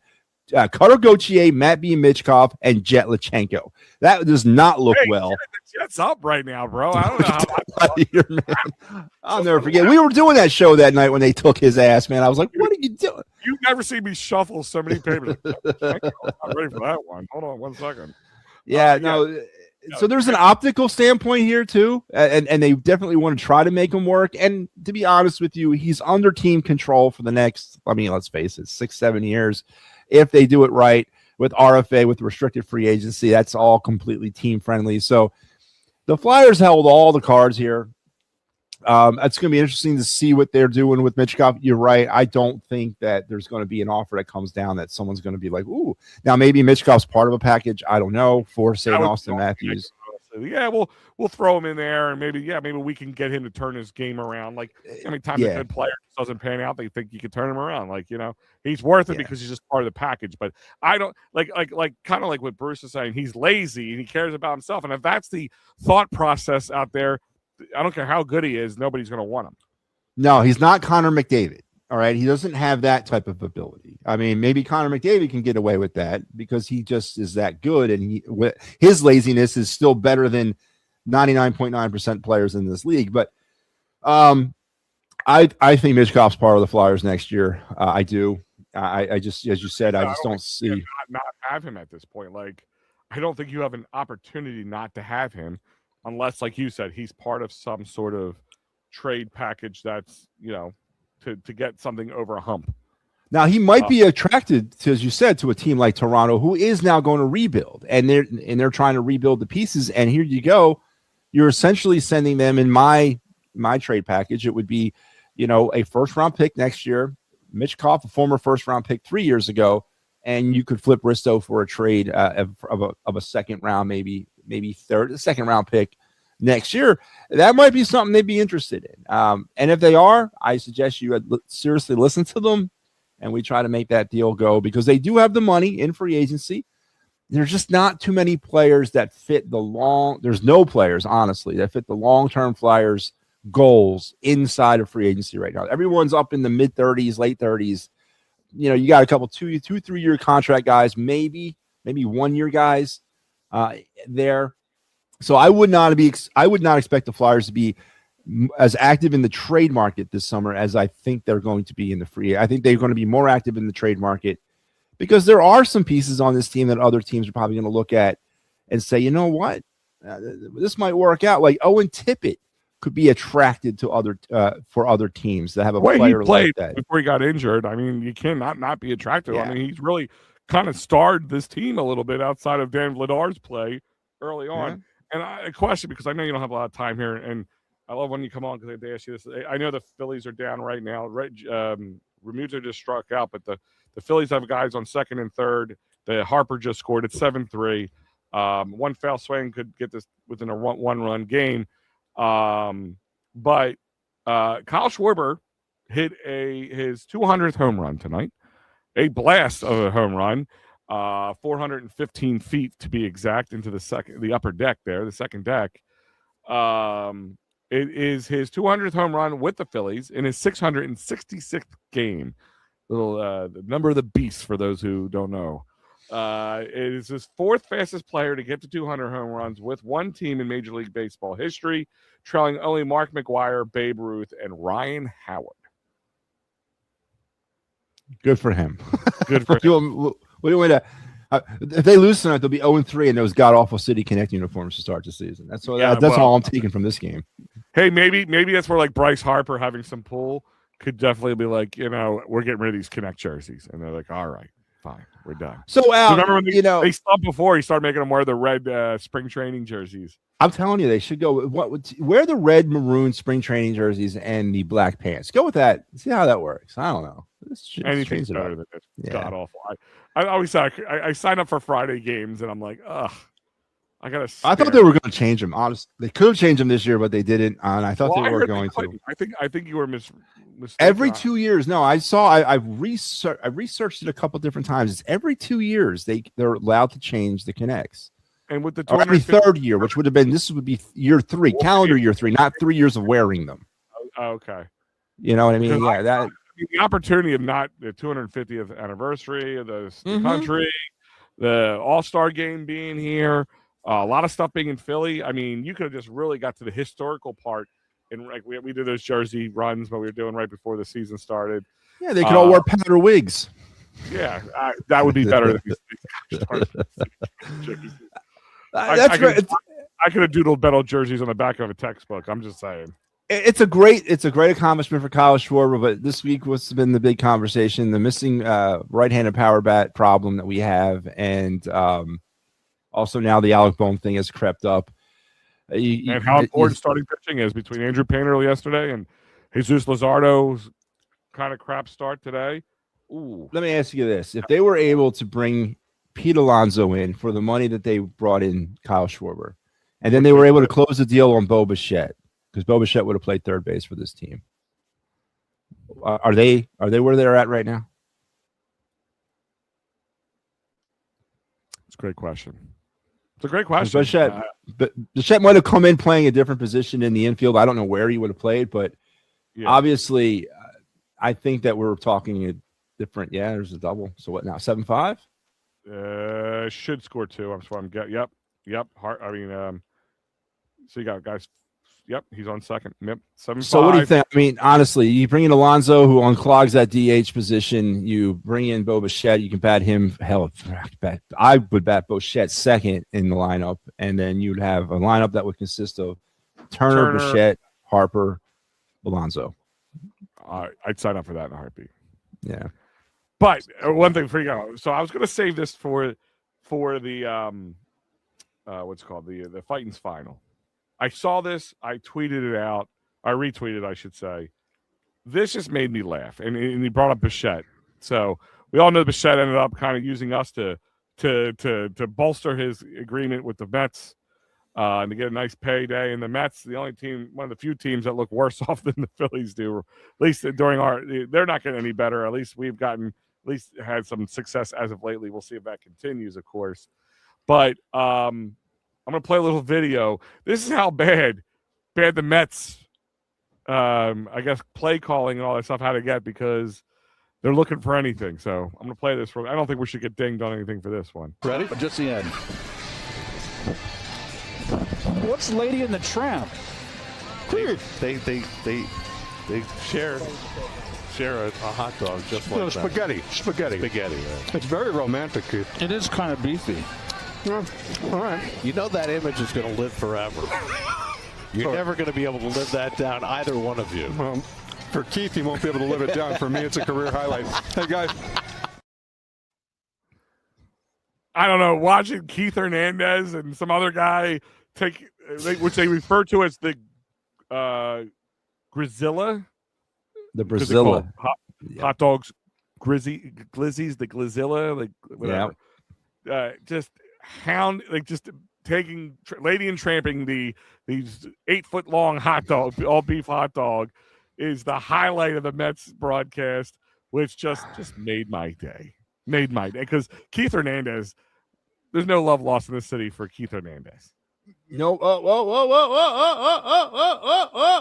Crawford's first homer. Yes, it is his first career home run. What? We must be synced up, because that doesn't always happen that way. We got a ball game, ladies and gentlemen. That's right. The Phillies were down 7-0. That's right, 7-0. We were just talking about getting them on the board with the Kyle Schwarber 200th Phillies home run as a Philly.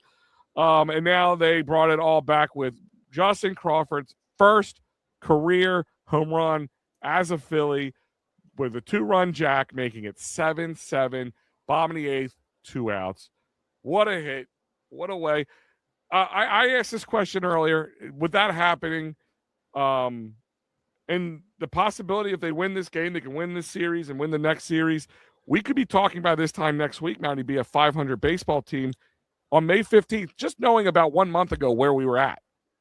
We were all, I was about to hand in my resignation papers because I don't think I could do a whole summer of that. You know what I mean? But is this, I want to say a turnaround. I mean, they still have their same flaws we knew going into it, but are you a little surprised that they were able to turn it around as much as they have been so far? And if they do, is exactly what I say. On May 15th, I said June 1st at best if they somehow started playing some consistent baseball. And it's funny, 9-19, typically when you look at 9-19 to start the season, it's a death roll. It really is. But with that third wild card, things have changed so much in this sport. It ain't about winning divisions anymore. It's just about winning enough games to get in at the end of the season. So they had that going for them. But as far as their play and their turnaround under Don Mattingly, it's pretty evident to me why it happened. It's because the starting pitching did stabilize. Now, last night and tonight we haven't gotten good starting pitching, but the starting pitching stabilized, and I started seeing that under Thompson. I did at the end when Wheeler came back. It was that was the beginning of it when Zach Wheeler came back in that Saturday night down in Atlanta. Then the starting pitching started to pitch a lot better. Now, am I saying that they would have continued this under under Rob Thompson and maybe, Rob saves his job? I don't know that question. I don't know the answer there, and I don't want to find out. Obviously, we can't do that. We already did what we had to do.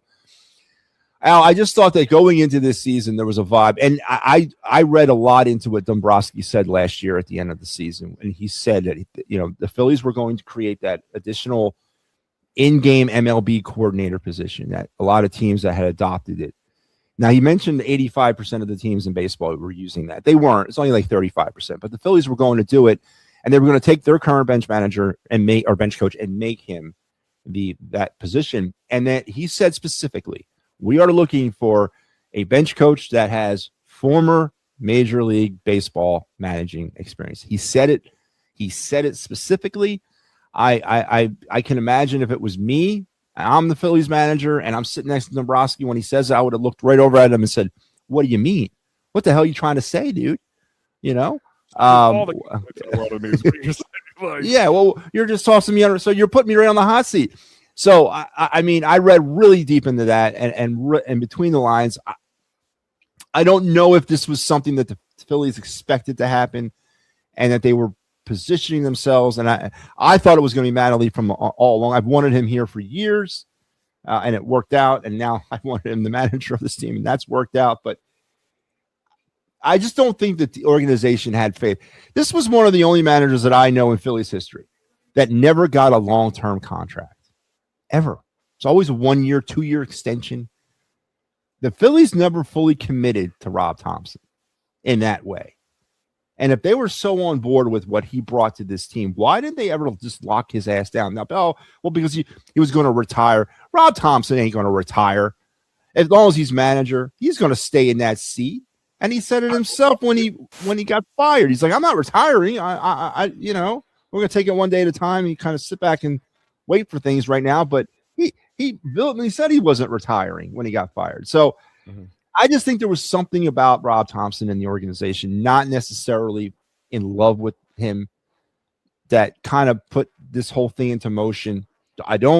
Dombrowski deserves a lot more credit than what he's willing to accept right now. Do you think that has something to do with the way he handled things? I do. Do you think kind of like the whole Bryce Harper's not elite, like his words kind of trying to motivate? But he also was playing, I'm gonna play this close to the chest and have a backup, kind of like Carson Wentz and Jalen Hurts type situation. I honestly think that Nick Castellanos thing, whatever that really was really detrimental to Rob Thompson. I think the organization really did not like that whole thing, and they blame, I think, Thompson for that, for that situation getting to where that was. I also think the Matt Strom comments after the end of the playoffs last year, that also was a clear sign to the organization that these players feel way too comfortable to say things like that to the media. And that can't happen. I think that the organization was starting to feel a little concerned with that comfortability that these players had with Rob Thompson, and it was starting to show by their performance and by what they thought they can get away with. So I think the handwriting was on the wall for Rob Thompson and the Phillies long before. Then I blame Dombrowski even more, because if you had that feeling about him, he should have let go. I agree. Should have never 100%. been here for this year. He should have let. You should have either got Mattingly or got somebody else to do the job prior and called it a day. Yeah, and you're right. Again, and Dombrowski is a whole other problem here, because how he managed to maintain to have his job after all this is another one. Is another what moment? Is it the owners at Middleton not willing to fire somebody, or he's afraid if? I wonder if he's afraid if he makes too many changes, they have to start over again, and they have these Bryce Harper, these big contracts with him and Kyle, and are they just not able to do? God damn it, Alvarado. This guy's washed up. He's like, washed I'm sitting, up. and the funny thing is, I'm watching, like, all right, he's dealing tonight. He's hitting his mark. He has his elite. He's got his elite, speed and the ball there. But no, he's not. I'm concerned about his long term. But that's the problem. He needs to get back on the juice. Yeah. Before you go, if you want any really good signs and get everybody, because the conversation is going to start up again. Oh wait, we got we're coming together for something. They're saying it didn't hit him. They hit the knob of the bat. It looks like it hit it right on the shin, on the guard. It looked like it hit him right on the protector. Yeah, that's what I'm thought. But what's the combo? That's got to be the combo. But just so you know, because it's going to spark the conversation, Dante Nori's fourth triple of the year, on pace for 19 this season. Bring him up. No. Bring him up. No. Bring him up to AAA. Yes. Bring him up to the majors. No. This is ridiculous. This is crazy talk. Did Kaepernick did you talk to him earlier tonight? Did he get that going with you?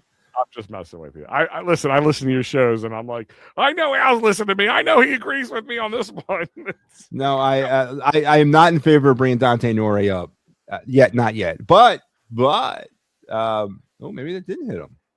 Oh, that's interesting. I'm watching the slow-mo. I'm just trying to see. It doesn't look like it, but then his hand moves a little bit. No, it does hit the bat. Yeah. It's so, I guess it's so hard because these things, it comes off the bat a little bit. It does ricochet. It deflects right off the knob of the bat. Mm-hmm. But if it pinches, all right, as an ump, so I got my hand at the end of the knob of the bat. That's off the bat. But I'm saying, if I have the knob of the bat right here on the meat of my hand, and it pinches the skin and hits the bat, that's a foul ball, right? No, if it hits any part of your body or any part of your hand, it's a hit by pitch. Okay. It's a hit by pitch. Doesn't matter where your hands are placed. If it hits your hands, it's a hit by pitch. Even if it hits my hands and the bat. I've had coaches walk up and tell me that the hand or the bat is an extension of the hand, or the hand's extension of the bat. I'm like, no, man, the hand is an extension of the arm. All right, I don't know what the hell you're talking about. It doesn't work like that. If it hits his hand anywhere, in any way, or part of his body anyway, it's hit by pitch. It looks like they're giving it to him. Or are they still talking about it? But no, I don't want Dante Nori coming up. No, but they just made a pinch runner. They just changed. Okay, so it's going to stand. I don't want Dante Nori up. Nor do I want who's the other one that we're talking about lately?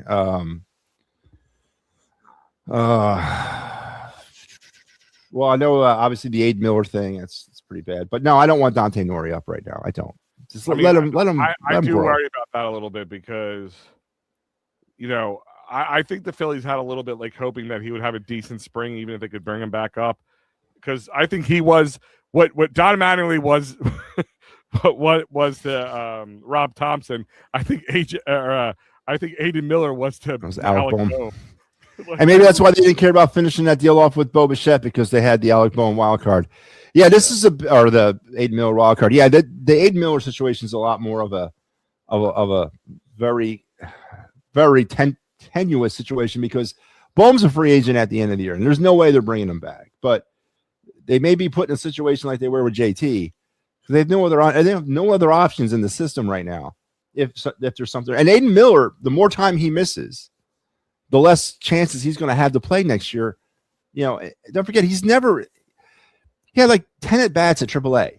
That's his career down there in AAA. So they're not going to take him off the shelf, being hurt, and then pull him up to Major League Baseball next. Jesus Christ. So this Aiden Miller thing is a deeper hole that the Phillies have kind of dug themselves into right now, and I really don't know what they're going to do about that. But I asked this question this week, Al. Let me ask you a question, and I believe you chimed in with it. Mm-hmm. Do you go after a right-handed power bat, or do you go after a third baseman right now? Can I have both? A right-handed power hitting third baseman, or both? Yeah, that's what I'm saying. Can I have both? I mean, is the answer all the above? I'd say right-hand power bat if I had to choose. I mean, Alec. And what do you do with Bohm? You ride Bohm out? You ride Bohm out to the trade deadline, try to get yourself a third baseman. I mean, any third baseman at this point would be better. Like any third baseman would be better at this point, right? Oh yeah, no. Like one team has a third baseman that you wouldn't take right now. No, but the problem is who's going to take Bohm off our hands? No one's taking Bohm off our hands unless there's like 3 high prospects connected to him.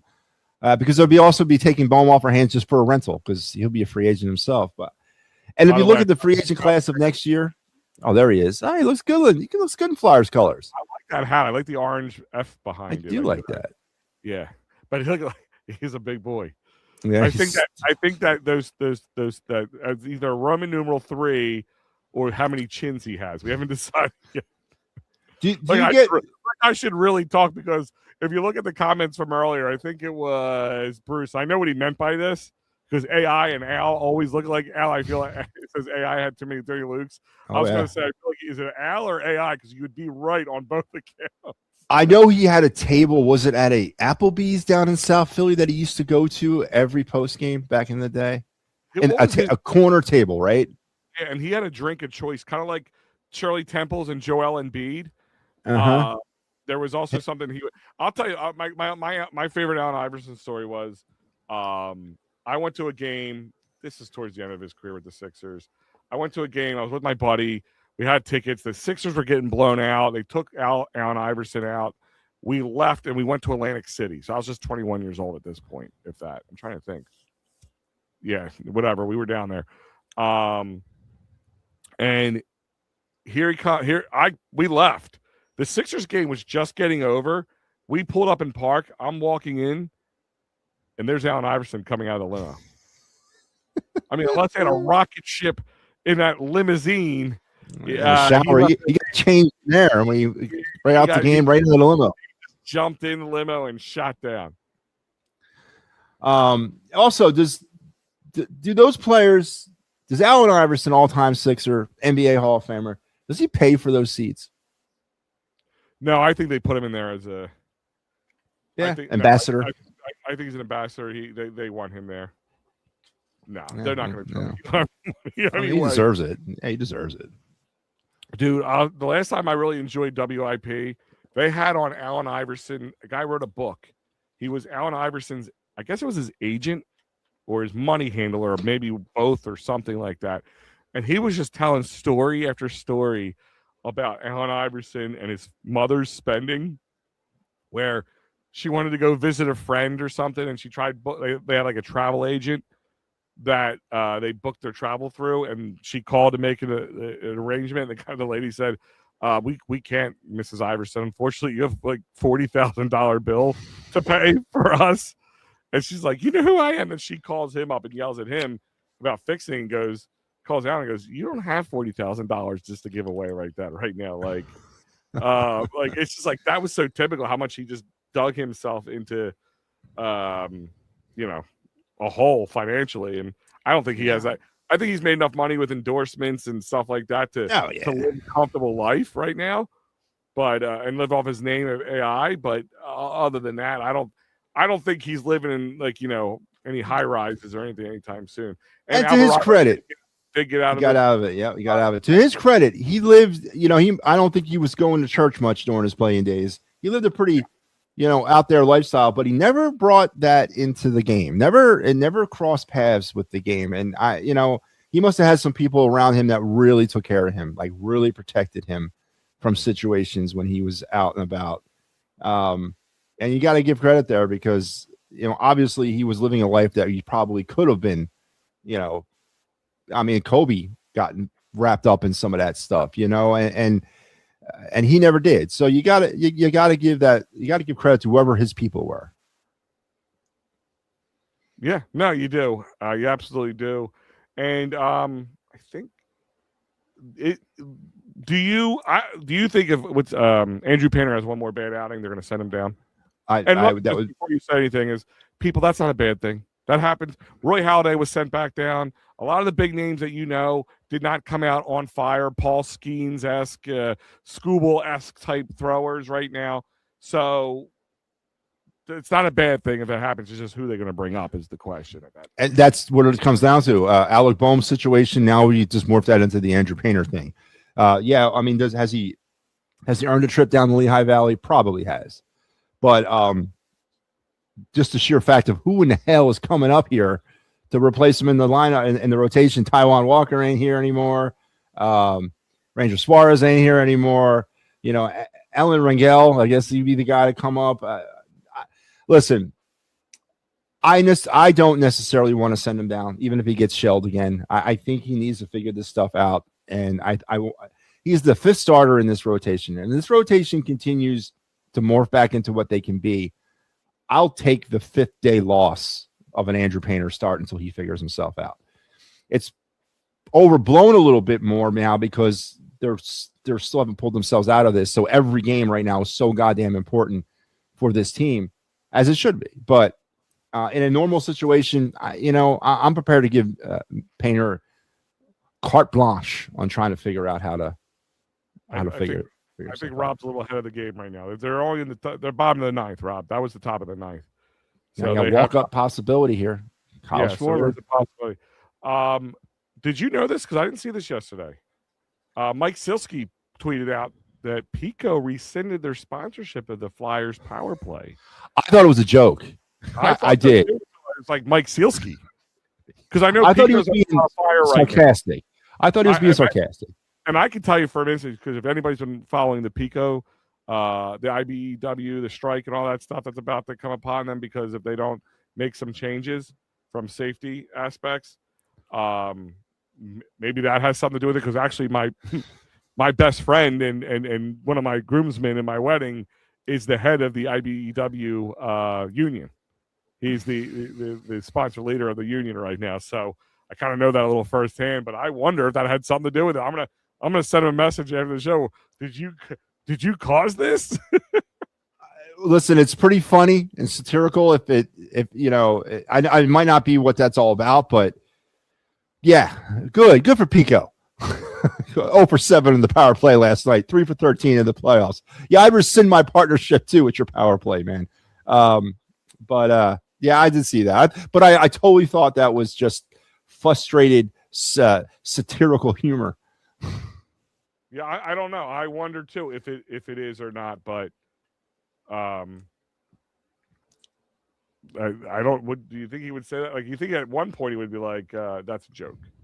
Yeah, he would probably have already countered it. But yeah, so maybe it's true. No.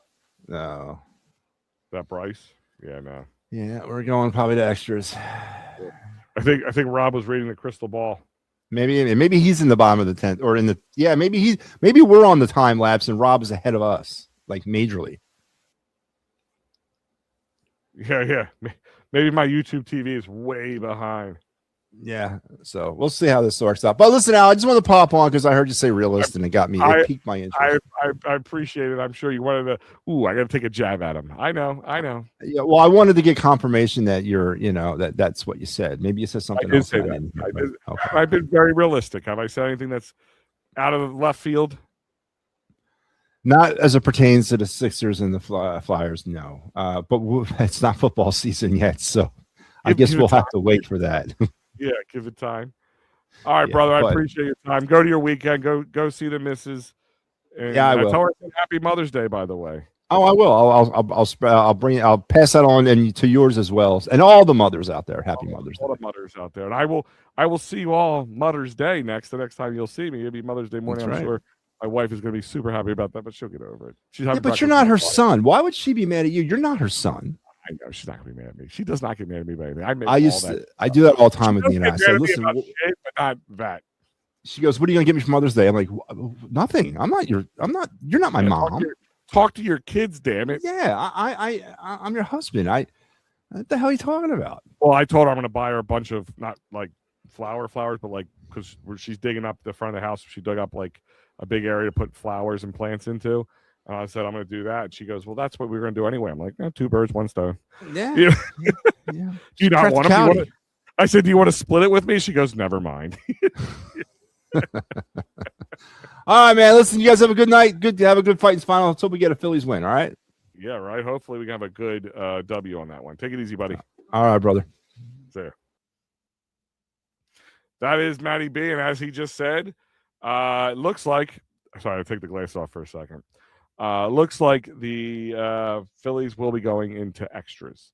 We gotta really hope they hold on to get this one because you know what? I like to see him come back from a 7-0, 0-7 deficit and not make anything happen. But for those who are watching the Sixers right now, Sixers are down 105-89.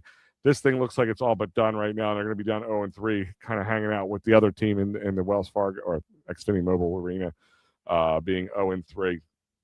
And I just hate it because it's the New York Knicks. Like anybody else not stand Knicks fans? Like I know we hate Dallas fans. I know we don't like Penguins and their fans. But New York fans piss me off the most. Can I just throw that out there? Because I said this earlier to Michael Papernick, for those who are joining me. Us Philly fans, we kind of wear our scumbaggery, patch on our chest with pride. We know that. I always referred Philly as kind of scumbags with a heart of gold. Like that's kind of where I've always kind of dropped it in there for me, as kind of that way. But Knicks fans they're scumbags who think they're Mongoloids. Like but they think they're elitist because they go to New York because New York's is the first thing everybody thinks about America, and every other movie's filmed in New York with New York in background. I even know it's filmed in London and Toronto, but it's called New York. Let's just throw that out there. The new Spider-Man movie was filmed in London. All right. I'm sure they took some outside shots in New York, but it was filmed in London. All right. But with that being said, I really think I can't stand New York fans more than Dallas fans. I mean, maybe it's because Dallas fans are so delusional. It's just like it's kind of comical at this point. For those who are going, Orion Kirkering is coming in the 10th right now to lead it off. Let's really hope they can get this done. I really would love to see the Phillies win coming back. Like you really need to. Like I'm sorry, there's nothing worse than fighting back down 0-7 to tied up 7-7 and then losing it. Like at that point now you're just wasting my time watching extra innings because I'm now 2 hours and 3 minutes into this broadcast. Still have to do a Fighting's final with you, so I'm looking at least 2 hours and 30 minutes, if not longer, of a full broadcast. And then you're really gonna piss me off. No, I'm just kidding. And that's fine. Like I'm just saying, like the New York fans, they get my craw more. They live off of old Yankees wins. They live off old the Mets fans are as delusional as Dallas fans. The Giants fans, they're kind of coming down to earth a little bit, but now that they got this John Harbaugh, who they're going to be the greatest team in the world because of a new coach, because the coach is what's been holding them back. Jets, I don't need to say anything about Jets. God, I just feel bad for them sometimes. Rangers, can't stand Rangers fans, can't stand Knicks fans. Just can't stand them. Like, just the New York douchey, I can't stand it. Like, it just, It's fake bull crap. They come down here because they can afford the tickets more down here. For what we think is ridiculous at the Xfinity Mobile, what they pay up in New York is just god awful. Like it's a steal in their eyes. Just watch them stand up and clap and take out Brunson. I just Tracy Morgan, put your hand down. Tracy Morgan. Great show, Big Al. I might not make your next show. Sunday, I guess you're talking about? Well, if you're not, see you on Sunday. You have a great weekend, Rob. You're a wonderful human being, and I appreciate you as always. So if you don't, I hope you have a great weekend. I'll see you. I'll be back on Tuesday for the final. All right, didn't score him, but they got a hit here. Ryan Kirker, it's a guy on first and third, one out. Double plays in order. Maybe they can play that off and keep the game tied. I would love to see this game tied. I think if they get the game tied, they can move some guys over. It would be a huge coup for them. Sixers are down 107-92 to the Knicks with about a minute and 42 seconds left. Just god awful play from the Sixers. I mean, they got hosed in game one. They let it go in game two, and they just they didn't have an answer for the Knicks here in game three. Like, it just really, I don't know what else to say. And then watching those douchebags cheer and have a good old time in our house, it's unacceptable. It's unacceptable. That wasn't a strike. No tap on the helmet. No. Okay. It's whatever. No, it truly is unacceptable, at this point in my eyes, that they're allowed to take over. And listen, I don't blame people also not for buying Sixers tickets and not 100% believing them. I mean, because you just went the way they played the first two games, I wouldn't want to fork out money right now for this team. And I sure as shit, if they lose tonight, wouldn't fork out for game 4 either. I mean, oof, that was close. That's, I mean, if I had an opportunity to go to the Flyers game tomorrow, I'd take that. I'd take that opportunity. I would take that opportunity in a heartbeat. Thank God he went golfing on that one. But I sure as shit wouldn't pay. There's probably gonna be a ton of New York fans there this next game if they're down 0-3. I mean, I don't blame people. It costs way too much money to go to these things. Costs way too much money, and then parking and food concessions, and if you buy anything souvenir for the kids or anything, it's a mortgage payment. It's at least 2 car payments. You know what I mean? And I don't blame them, but also just it aggravates me watching these douchebag Knicks fans just living it up. So there's about a minute left in that game. They're down 108-94. I mean, outside of some sort of freaking miracle, this Sixers game's all but done at this point.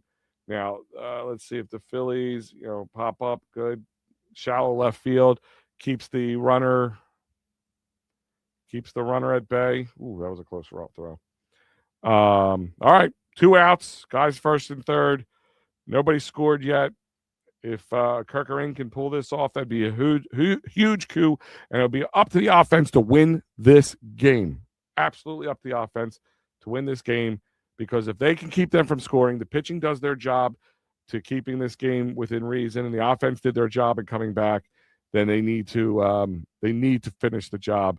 And it looks like this is going to go final right now. 14 seconds left. They're just carrying the ball around. 108-94. Sixers game is just about over. And it is final as of 3, 2, 1. Sixers are now down 0-3. Brunson's a jackass. Sorry, he is. I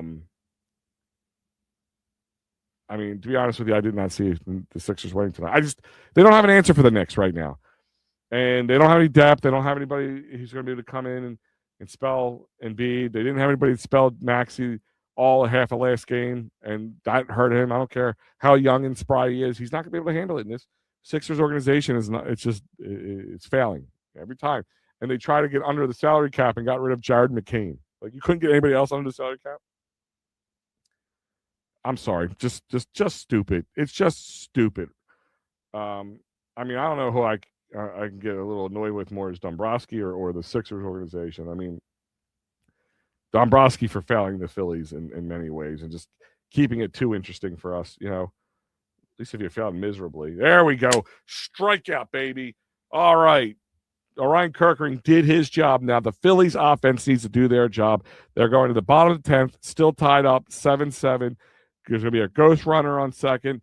They should get this guy over and do their job and end this game the way it should be. Again, Rob, I agree with you. I mean, it's just, it's getting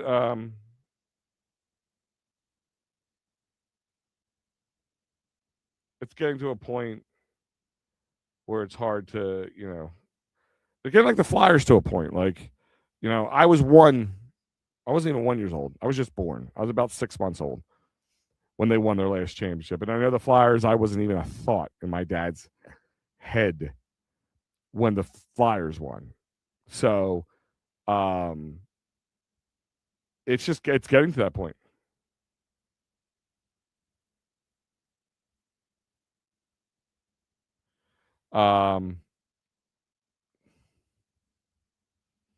But, you know, I am behind. No, listen, I'm behind. Of course, I'm on YouTube TV, which is going to be about a minute behind. And then I'm also streaming.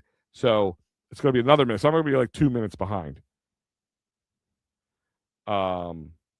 Ultimately. But this is where, you know, Kirkering did his job. He sat him down. He didn't let him get over. This is where the Phillies have to be better. Okay. Flyers, we got to look towards the future. Sixers, we got to see if they can make some hay. I don't know what they're going to do. Yeah, Phillies are going to the bottom of the 10th. That's what I said. That I know. I know where I'm at. They're just coming back from commercial on my end right now. This maybe they're a couple minutes behind on the like I said on the broadcast. But we are going to go into the Titans final hopefully very shortly. And I'm actually going to get the media switched over for that. So let me do that right now. But I will play the music once this game's over. Mickey Moniak, former Philly Mickey Moniak, has moved to center field for, I guess, a defensive substitution. I don't know. Maybe did he pinch run there? Maybe he pinch ran. That is a possibility. Oh, Matty B left already, but I'll let him know you said good evening.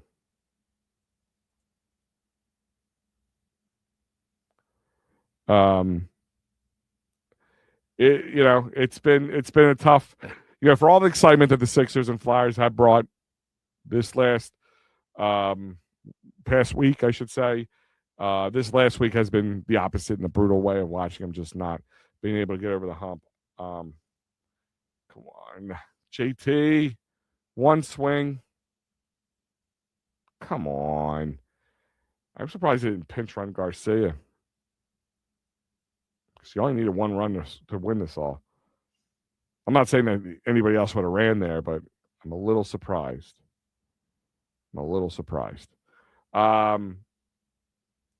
So Bryson Stott's up batting. So it's been a little hotter lately. See if he can. A nice, well-placed single can win this. But I would have loved to see if at least they could have moved him over in this. At least got him to third base, make the job a little easier. Same way with the Flyers. That's right, Ian. Just Flyers and Sixers alone. Like we were all super high last week on them, and now kind of reality starting to set in that there's still a lot of work to do for both those teams. And we all knew that kind of more with the Flyers than we knew with than we were hoping with the Sixers. Maybe the Sixers had a little bit more of a fighting chance, but the Knicks are just making fools out of them. And it has to be New York too. All the teams, I could take it almost any team. Boston it's typical for us. But New York, man, I just can't stand them. I can't stand their fans. I can't stand a lot about them. Ian, I'm going to bring you on. We're going to have a short time here. Ian, what's going on? I'm going to bring you up to the end of this Phillies game. So the Phillies game ends. I'm going to have to cut you off because I'm going to move over to the Titans final. But what brings you in, Ian? Oh, let's start with how crappy this weekend. When we talked about it, I think last time around we were talking about the excitement with the Flyers, but now I'm seeing a team that's completely dead. So I'm thinking, all right, let's prepare to make the offseason moves. One of them I'm considering. I'm feeling I might get some resistance on this, but what about bringing back Peter Laviolette as the special teams coach, especially with power plays? I don't know if it's coaching will make a difference as much as personnel. That's my question. Do you feel like it's Rob Brindamore can't do it, or do you feel like that it's in my eyes? I think it's more the personnel. They don't have the personnel for it. I think it's a little bit of both because you do have a bunch of youngsters coming up, but this has been the problem for the past 5 years, and we've had the same guy. I can't remember his name, but I think there just need to be some changes within the front office as well, because you cannot be last in the power play for like 5 years, especially just making the playoffs. So I do think some adjustments do need to be made right there. Yeah. Well, the Phillies squandered their opportunity to win the game again. Now they're going into the 11th inning. I mean, like the more like this really like if you really want people to start feeling excited about the Phillies need to win this game. You can't let this opportunity fall between your fingertips because you really let a lot of people down going into this series this season. People are starting to feel comfortable with you again. You're down 0-7 after really taking a whooping last night with Andrew Painter. Taking a whooping this evening with I think they got to make a trade. Who? Phillies. Oh, I think so. We need a third baseman or a right-handed third baseman would be wonderful right now. But right now the talk is ironically the outfield with Trout again. That's been coming up. It's always Trout. I know, he's having a decent season. I don't think Trout's going to come here. I think it's a pipe dream. I don't think Trout wants to come here. Oh no, Trout. That Phillies are the only team that he has a waivered his no trade clause on. I don't know. And then when I'm looking at the Sixers this year, it's the same old stuff. So the question is, what's going to be made around there? Yes, we made progress with the Young Bucks. Joel, how long is that going to last? Like, can we keep having faith in him? And I want to have faith in the guy. Well, he does that. Like, I mean, to be honest with you, I was way over him last season, going into this season. And then, he's healthy again. And then, I need an appendectomy, like that's not his fault when his appendix is burst. I know it's not his fault. It's just like the basketball gods gave him these genetic blessings, but they also cursed him with all that. I've never seen such a frail body. Yeah. Keller's pitching for the Phillies, as Star Wars noted. As Rob notes, we're going into the top of the 11th, 7-7. Keller does make things a little. I call him heart attack Keller because he reminds me of heart attack Hector a little bit because it's never a 1-2-3 inning with Brad Keller, as we would hope it to be. But they need to keep this at a 7-7 game, and offense has to not let this slip through their fingers because it would really be a truly crushing blow for the Phillies after 2 games in a row, being down, showing them, and as I speak the words. And then when it comes down to the Eagles, I'm just hoping they get compensated. What the hell is that stupid dance? I'm sorry. Sometimes these players' dances are getting ridiculous. 8-7. Phillies are down. No outs. Guy on second. And Brad Keller's the situation. God damn. Cardiac Keller. There you go. Cardiac Keller. Yep, Maddie. That is that. You're right on the nose on that one. He is he just high hopes when he came in here. Like we thought it was a really good addition, and he has not made anything easy at all. We haven't lost yet, Star Wars, but we definitely have now. You have to score 2 runs to win the game. So That is, yeah. No, the Phillies need a change, Ian. I mean, it's 100% true. I mean, they need a right-handed bat. They I don't know about the outfield in the sense. I don't know about the Trout conversation. Keep but- Crawford of anything. Like keep Crawford. Keep. No, I don't think they're There's getting rid of Crawford. I don't think they're getting rid of Crawford. But I would like to see a right-handed third baseman. Not like doesn't have to be like a Bush-hitter would be also superstar nice as well. right-handed third baseman. But I would like to see any other third baseman who can hit right-handed is a positive in my aspect over Alec Boehm. I think Boehm gets coming out of featured in the traded. Here's a question I was wondering as well. Do you think the Eagles get compensated with this whole thing? Do you think at least I would at least like to get a second round pick situation? You know, the whole AJ Brown because Mike Vrabel, Diana Rossini. Yeah, because that's tampering to that. So that is the federally NFL has not come out with anything. The NFL is not doing an investigation. The Eagles haven't really said much, but I wouldn't be surprised. And this is my tin hat theory, okay? Just hear me out on this. It might be a little left field, a little crazy, but it's a little bit of a tin hat theory for me with the Eagles. I wonder if the Eagles and the NFL and the Patriots sat down and said, figure it out. Patriots, make this right. We don't need this. Vrabel, you screwed up royally. Patriots, you're going to lose your head coach if this goes through. And you're going to lose a first-round pick or something. Like, I wonder, something along those lines. Like, you have to give up a first. I wonder if Roger Goodell has the Eagles and the Patriots in the same room and said, figure it out. And I wonder, like, listen, we're going to trade A.J. Brown to you. We'll do it, but you're going to give us what we want. And I wonder if it's going to be next year the next year first-round pick and maybe this year first-round pick they already picked. I will go next year and the following year. That way you have two future ones. Yeah, but you could get a guy this year, even though you traded him post June 1st, and their first round pick was on the Eagles' big board. So maybe this was put in play a long time ago. Oh God, Keller, you son of a bitch! But you know what? But I blame the offense on this loss, and I'm kind of previewing because if they lose this, I mean it's not looking good. 9-7 now. Preview of the Titans final right now, even though it hasn't gone final yet. Now it is 9-7 Rockies. Really just opportunity for the Phillies to win this game. Slip through their fingers for the most part. A low percentage chance, but Keller's theme song. But it's the offense's fault on this. Kirkering came in and did his job. Didn't let anybody score. 7-7. You couldn't get a ball in the outfield twice to win the game? One long ball would have moved second to third. Another long ball would have moved third to home. Game over.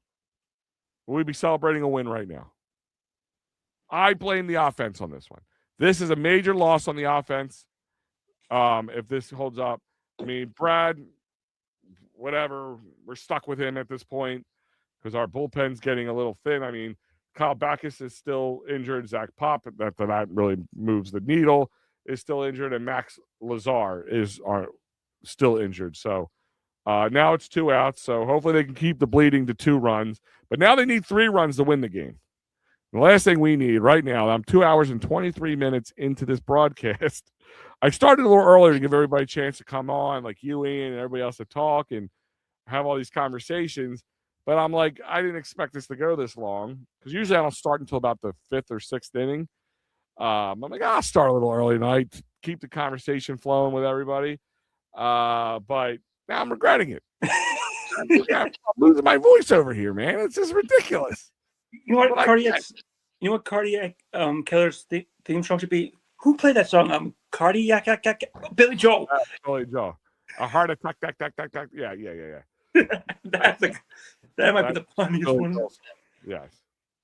But then I'm also looking through it now, looking at the offseason with going back to the Flyers here. Acquisitions, because you know what? I would probably make a call with Edmonton and see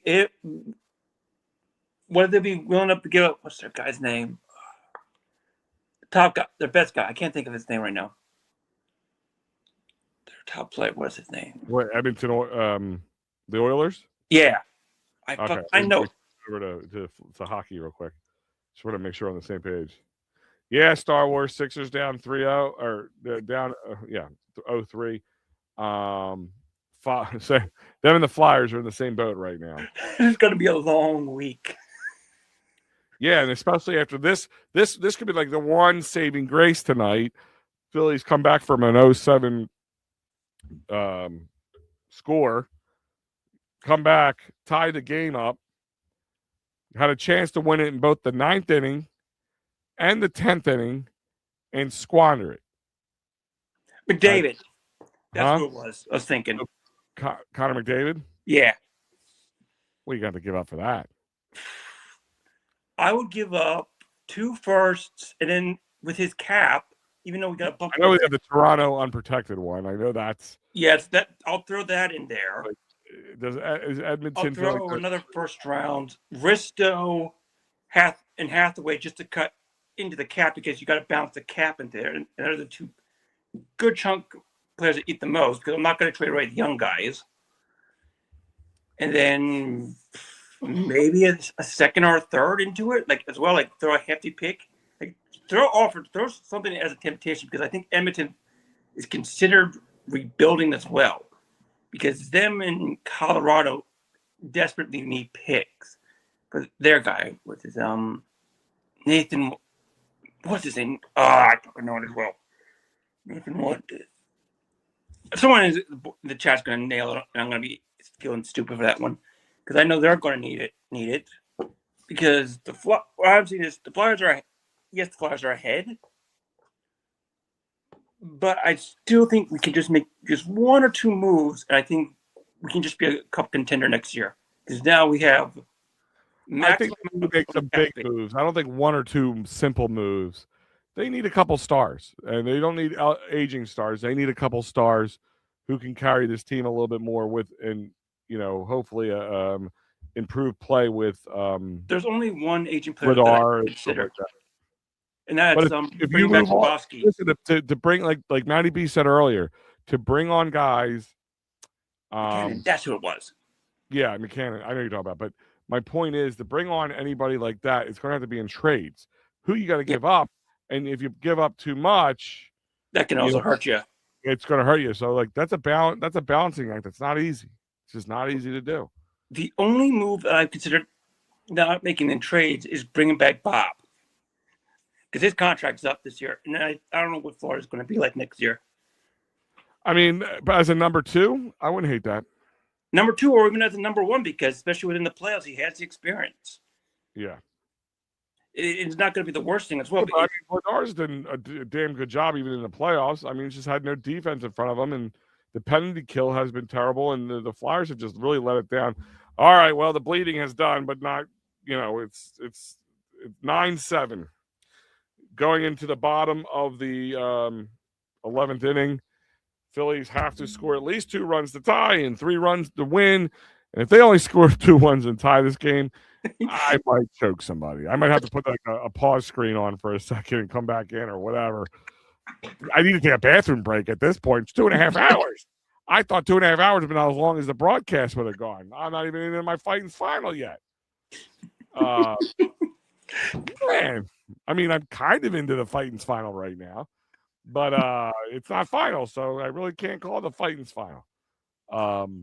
But it's this is what gets what's it called? Called fans all upset about the Phillies. And listen, Phillies, you have every opportunity right now to be the heroes of the town. Think about it. To be honest with you, they have every opportunity to be the hero of the town because the Flyers and Sixers, as we know, are both 0-3, and looks like they're going to be the only gig in town from here until the start of the Eagle season. And you want people to pay attention, you got to be better. And this is the kind of shit you can't pull. You can't pull this shit, and they're pulling it. Well, they also know right now that it's going to be just between them and the union that is not doing well with all the talks. Because right now, if the Flyers come back, knock on wood, the Flyers come back and win this series down 3-0. And same thing with the 76ers. they don't have to worry about it because then the only ones that are going to be talked to deal with the anger at both sports teams. Then it's going to cool down, and then it's just going to be just minor off-season talk between those two teams. Like I said, the Phillies and the Union, and then whatever thing that's going to be going on with the Eagles. Yeah, no, listen, I'm not trying to bash the Union. I'm not a big soccer fan, but I know you, Ian, do follow them pretty well. But I'm talking about the four majors. I mean, like, well, also don't forget the World Cup. You can go on a roll, and most those fans wouldn't even notice in Philly town. I don't know. Last year they were doing extremely well, and people were talking about them pretty heavily. I'm not saying they weren't talking, but I don't think a Union championship would make me feel better if the Phillies could plummet, the Sixers and Flyers are out, and then the Eagles have to wait till the Eagles. No offense, just that's my personal opinion. Nothing against them. Well, the same way it was with the Flyers back in the 70s. Like, no one really cared until it actually happened. Here we go. Now we got earpiece issues after 11 innings. Even the batteries must have ran out on their earpieces. They're probably like, forget about it. All right, I'm going to actually let you go because I'm going to get ready for this final. I have a feeling. All right. I'm not trying to be a doubting Thomas over here, but I mean, now listen, one swing of the bat ties the game up, but I'm also trying, be realistic. That's wishful thinking. But, buddy, I'll talk to you soon. Thanks for joining me. All right. All right. Talk to you later. See you. Crawford having his first major league home run tonight, tied this game up 7-7. Still with an opportunity to win it in the 10th or the 9th and the 10th. Offense after that has let them down. And it's they're squandering these opportunities, just squandering. Now, right now, I don't know, Mejia. I don't know how you say his name. Their relief pitcher right now. It's having a hard time finding the strike zone. It's just 2 pitches, but we'll see. Yeah, and hopefully that continues. Hope Crawford does not swing at anything until he gives him something to swing at. That will be interesting to see. But again, not trying to be if Turner's coming up. He's 0 for 5 on the night. He would definitely need to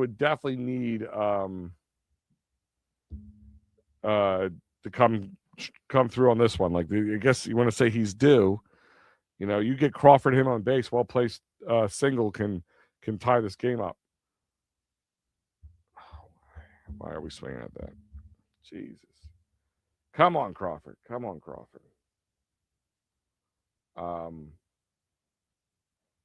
Sorry, I don't like calling the games live, but it's kind of gotten to this point right now in the show because we've talked as what we could talk about at this point. Unless you guys want to message some questions, and I can't really take any more calls at this moment because once this goes final, I'm going to have to kick you off anyway and go into the Fightings final.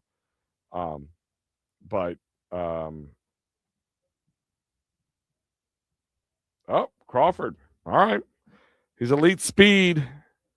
Well placed hit ball to third base. Third baseman's his energy, his body was taking him that way.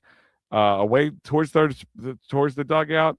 So had no throw, no play at first, and Crawford dug that one out. So, hey, get on as you can.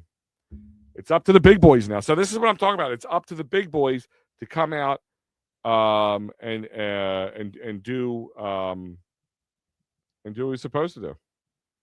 So we got Trey Turner on big money. What's that? What is that? The old pressure luck. Big whammy, big whammy, big whammy, big money, big whammy. Stop. Right? I'm old. I know, guys. All the young guys out there going, what the hell is he talking about? But 2 out, no outs. Men on first and second. Turner's 0 for 5 for the night. Is with 2 strikeouts. Come on, man. What are you swinging at? Sorry, guys. I'm sorry. Try not to do this, but there's nothing else I can say right now. I'm so enthralled into this game. It's important. The guy's having a hard time. Let him throw you a pitch. Come on, Turner. He almost swung at that, too. Come on, man. They might hand you this game. I really feel like the Colorado bullpen is trying to hand them the game. The offense is just not taking it.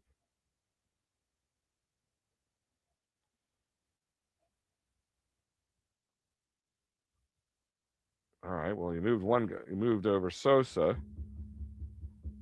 He's trying to end that in one foul swing, but I would have taken it. Don't get me wrong. Double plays in order. Schwarber. I think you got to have Crawford steal in this one. I really do think that Crawford steal the bag. You want to take the double play out of order if Schwarber hits into something weak. I mean, that's not his. Now, I wonder, with the bag open, do they take their chances with the double play in order and put Schwarber on first?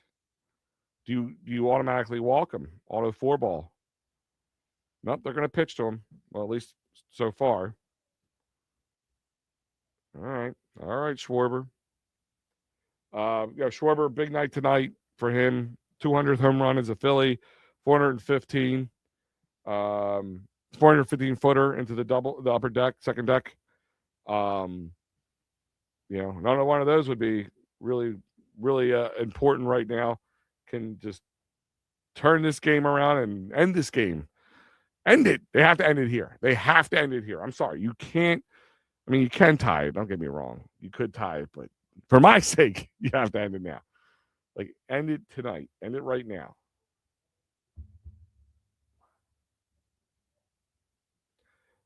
One, two. Like, come on. This is what I'm talking about. More big money right here. Guy's not really pitching great. Giving you an opportunity. Here, Schwarber taking a timeout. Yeah, coming so late in a crowd like this. I know. And like, you're sitting there going, all right, we stayed back. We didn't leave early. They tied the game up. We're sitting here. And then you guys are going to pull this crap. And now we're going to go sit in traffic and go home. And you might lose this game. Schwarber.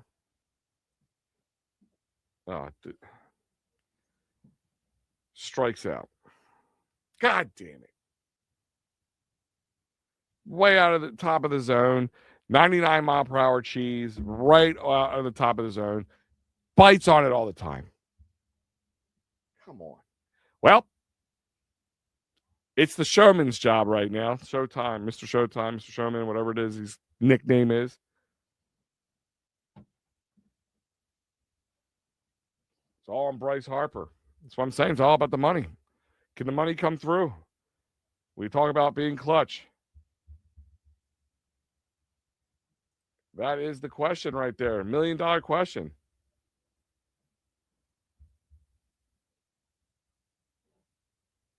I mean, he tried to end it in one fell swing right there.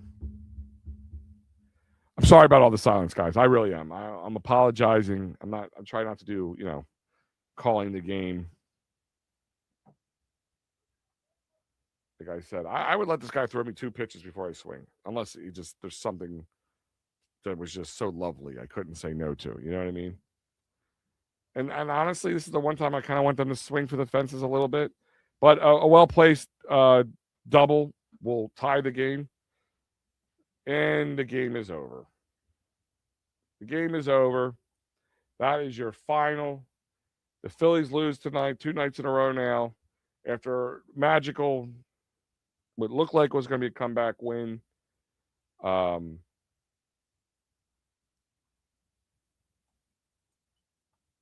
Just a weak ball, second baseman. You want me to do a watch party one day? Maybe I'll do that for the next game, next Friday game. We'll do a bit of a watch party because that's kind of what it is. Fill it in the blank with other conversation. But, that's it. Final. So what does that mean? Womp womp. Yep, that's right, Ian. What does that mean? It means it's time, finally, for the Fighting's final. Finally, let's go.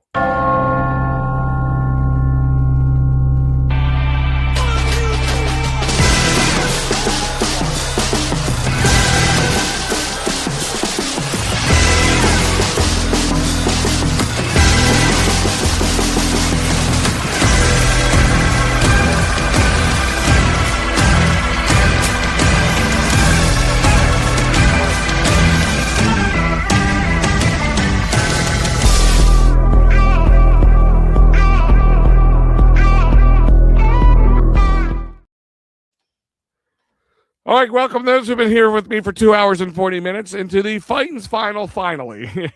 The finally Fightin's Final, whatever you want to call it. The Phillies have lost the game in 11 innings, 9-7.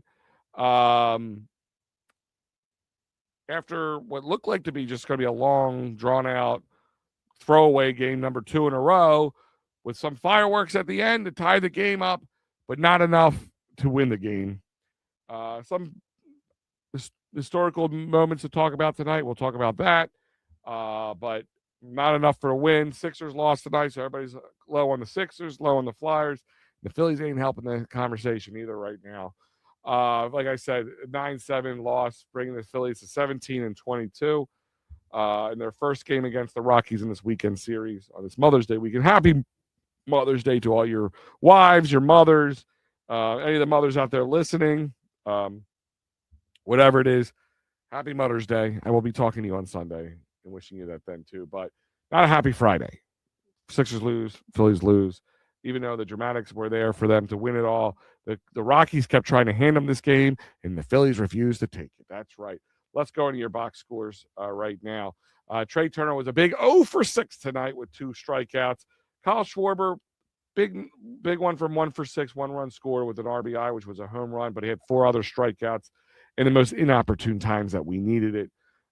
Bryce Harper was 2 for 4 tonight with 1 run scored and 2 walks. Adolis Garcia was 0 for 4 tonight with 1 run scored, 1 walk, 2 strikeouts. Brandon Marsh was 1 for 3 tonight with 2 runs scored, 1 RBI, 2 walks. Speaking of RBIs, he's one of those bright spots. Remuta was 1 for 5 tonight with a 1 RBI and a strikeout. Stott was 1 for 4 tonight with 1 run scored, 2 RBIs, a walk, and a strikeout. Sosa was a big 0 for 5 tonight. And Crawford had himself a night tonight. We'll talk about that in a moment. He was 3 for 4 tonight with 1 run scored, 2 RBIs, 1 walk, and a strikeout. Phillies lose the game with 41 at-bats, 7 runs, scored 7 runs on 9 hits, 7 walks, and 11 Ks. Just wasn't enough to get the job done. Let's walk through the scoring. Let's kind of play this game out a little bit. It started with young TJ Rumfield, grounds out to second base, scoring Jordan Beck in the top of the first, where Jesus Luzardo struggled mightily, making it 1-0. That brings us all the way to the top of the fourth. Hunter Goodman homers, 2-run jack, scores him and Rumfield, 3-0. And then the day really got away from us as the fourth inning continued. Kyle Karros doubles on a ground ball to left field. Bretton Doyle scores. Will Castro scores, making it 5-0 Colorado. And then it doesn't end there.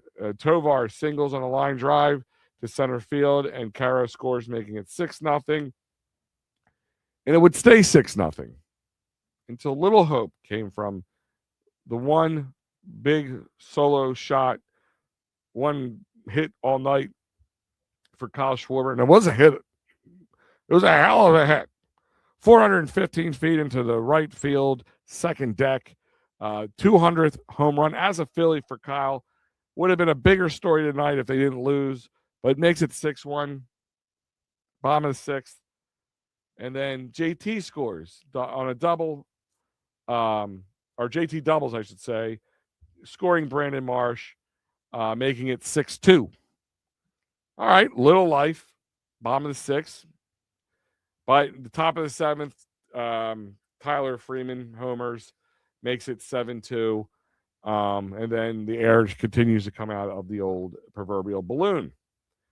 Bottom of the 8th, Brandon Marsh singles on a line drive. Here comes Bryce Harper to score. And Garcia moves to second, making it 7-3. Bryson Stott doubles on a line drive to center field. Garcia scores. Brandon Marsh scores. Now we're 7-5. Our eyes are locked on to the TV for sure at this point. And then another historical night. Great game for Justin Crawford all around, but not just a great game, historical moment for himself. Justin Crawford's first home run in the majors, first home run as a Philly, right center field, ties the game up in the bottom of the 8th, 7-7. Opportunities in the 9th for both teams to go up. Both now the Phillies, they don't take the opportunity. Next score comes in the top of the 11th for Troy Johnson with Cardiac Keller, as Matty B has named him, making it 8-7, and Jake McCarthy singles, making it 9-7. And that would be all the scoring, because there would be opportunities for the Phillies in the 9th inning, or I'm sorry, in the 9th inning, in the 11th inning, but the opportunities came to the big money. And this is might as well just play the music now, because here it comes.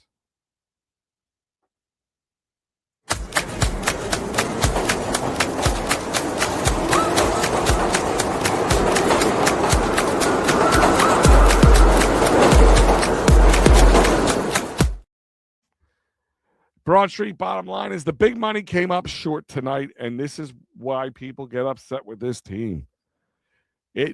This is the moment that gave any one of them, Turner, Schwarber, Harper, a chance to shine, all three of them, in the moment, knowing how the pitching struggled.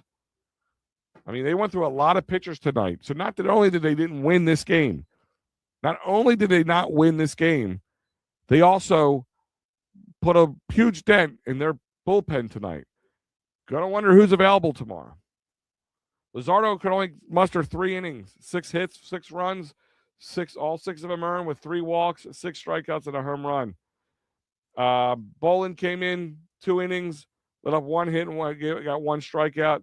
Mazik came in 1 hit, 1 run was earned. That was that home run, but got 2 strikeouts. They brought Duran in the 8th. He let up 1 hit, but 2 other strikeouts, got through the 8th.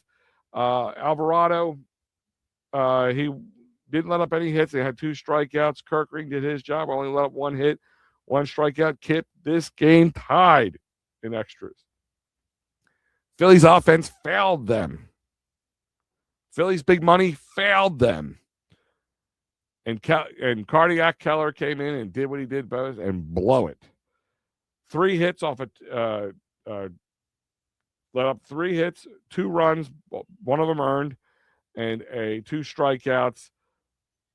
Tonight, 11 innings pitched, 13 hits were allowed, 9 runs, 8 of them earned, 3 walks, 16 strikeouts, though, and 2 home runs. Just not good enough. They had opportunity after opportunity to win this game. Rockies kept trying to hand him this victory. Rockies fans are probably pulling their hair out at most of this game. And they fouled them.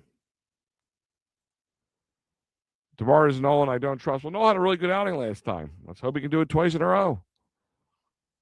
Got to trust the offense at this point. Got to trust the offense at this point. And they fouled us. And that's the problem. Let's take another trip around the bases.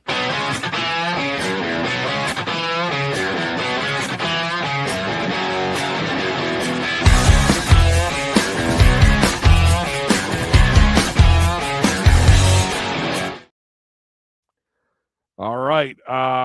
Right now, bottom of the 9th, it says KC's up 4-3 over Detroit. So, actually, that should be a win. That is a win. It moved over. Sorry. That was just updating on my computer. So, bottom of the 7th, the Cubbies are up 7-1 over the Rangers. Bottom of the 3rd, Mets and Arizona are tied at 1. Your Apple TV game right now is mid-3rd. St. Louis, San Diego, knotted up at 0. Atlanta and the Dodgers are knotted up at 0 at top of the 2nd in L.A. After just 1 inning, the Pittsburgh and San Fran are also knotted up at 0. Final on the day, Houston put a clobbering on Cincinnati, 10-0. As I just mentioned, the Phillies fell 9-7 in 11 innings after some comeback fireworks. Just not enough. Athletics win 4-3 over Baltimore. Toronto loses today, or wins 2-0 over LA, or over the Angels, I should say. Boston won 2-0 over Tampa Bay. Washington beat Miami 3-2. Cleveland beat Minnesota 6-4. KC beat Detroit 4-3. Seattle and Chicago was trying to put up 20 runs altogether, but Seattle wins 12-8. in Milwaukee beat the Yankees 6-0. And that is your round trip around the bases. We had a very long show. I'm not going to keep you much longer on this one, kind of a bridge version. Harper had a chance to be clutch, but didn't. Everybody had a chance. Schwarber had a chance. Trey had a chance. The guys, the bottom of the order, did their job. Not the money tonight. But that is it for tonight, guys. I'm about 10 minutes into almost 3 hours into a show, and I got to pee. Man's got to pee. So I am going to let you guys go on a short and a bridge Fightins final, but we all know how it played out because I talked you the whole way through it, especially the last 2 innings. So on that, guys, enjoy your night. Happy Mother's Day to those I won't see on Sunday, but when I do see on Sunday, all you mothers out there, I will wish you another happy one. Have a great evening, guys. I'll catch you next time.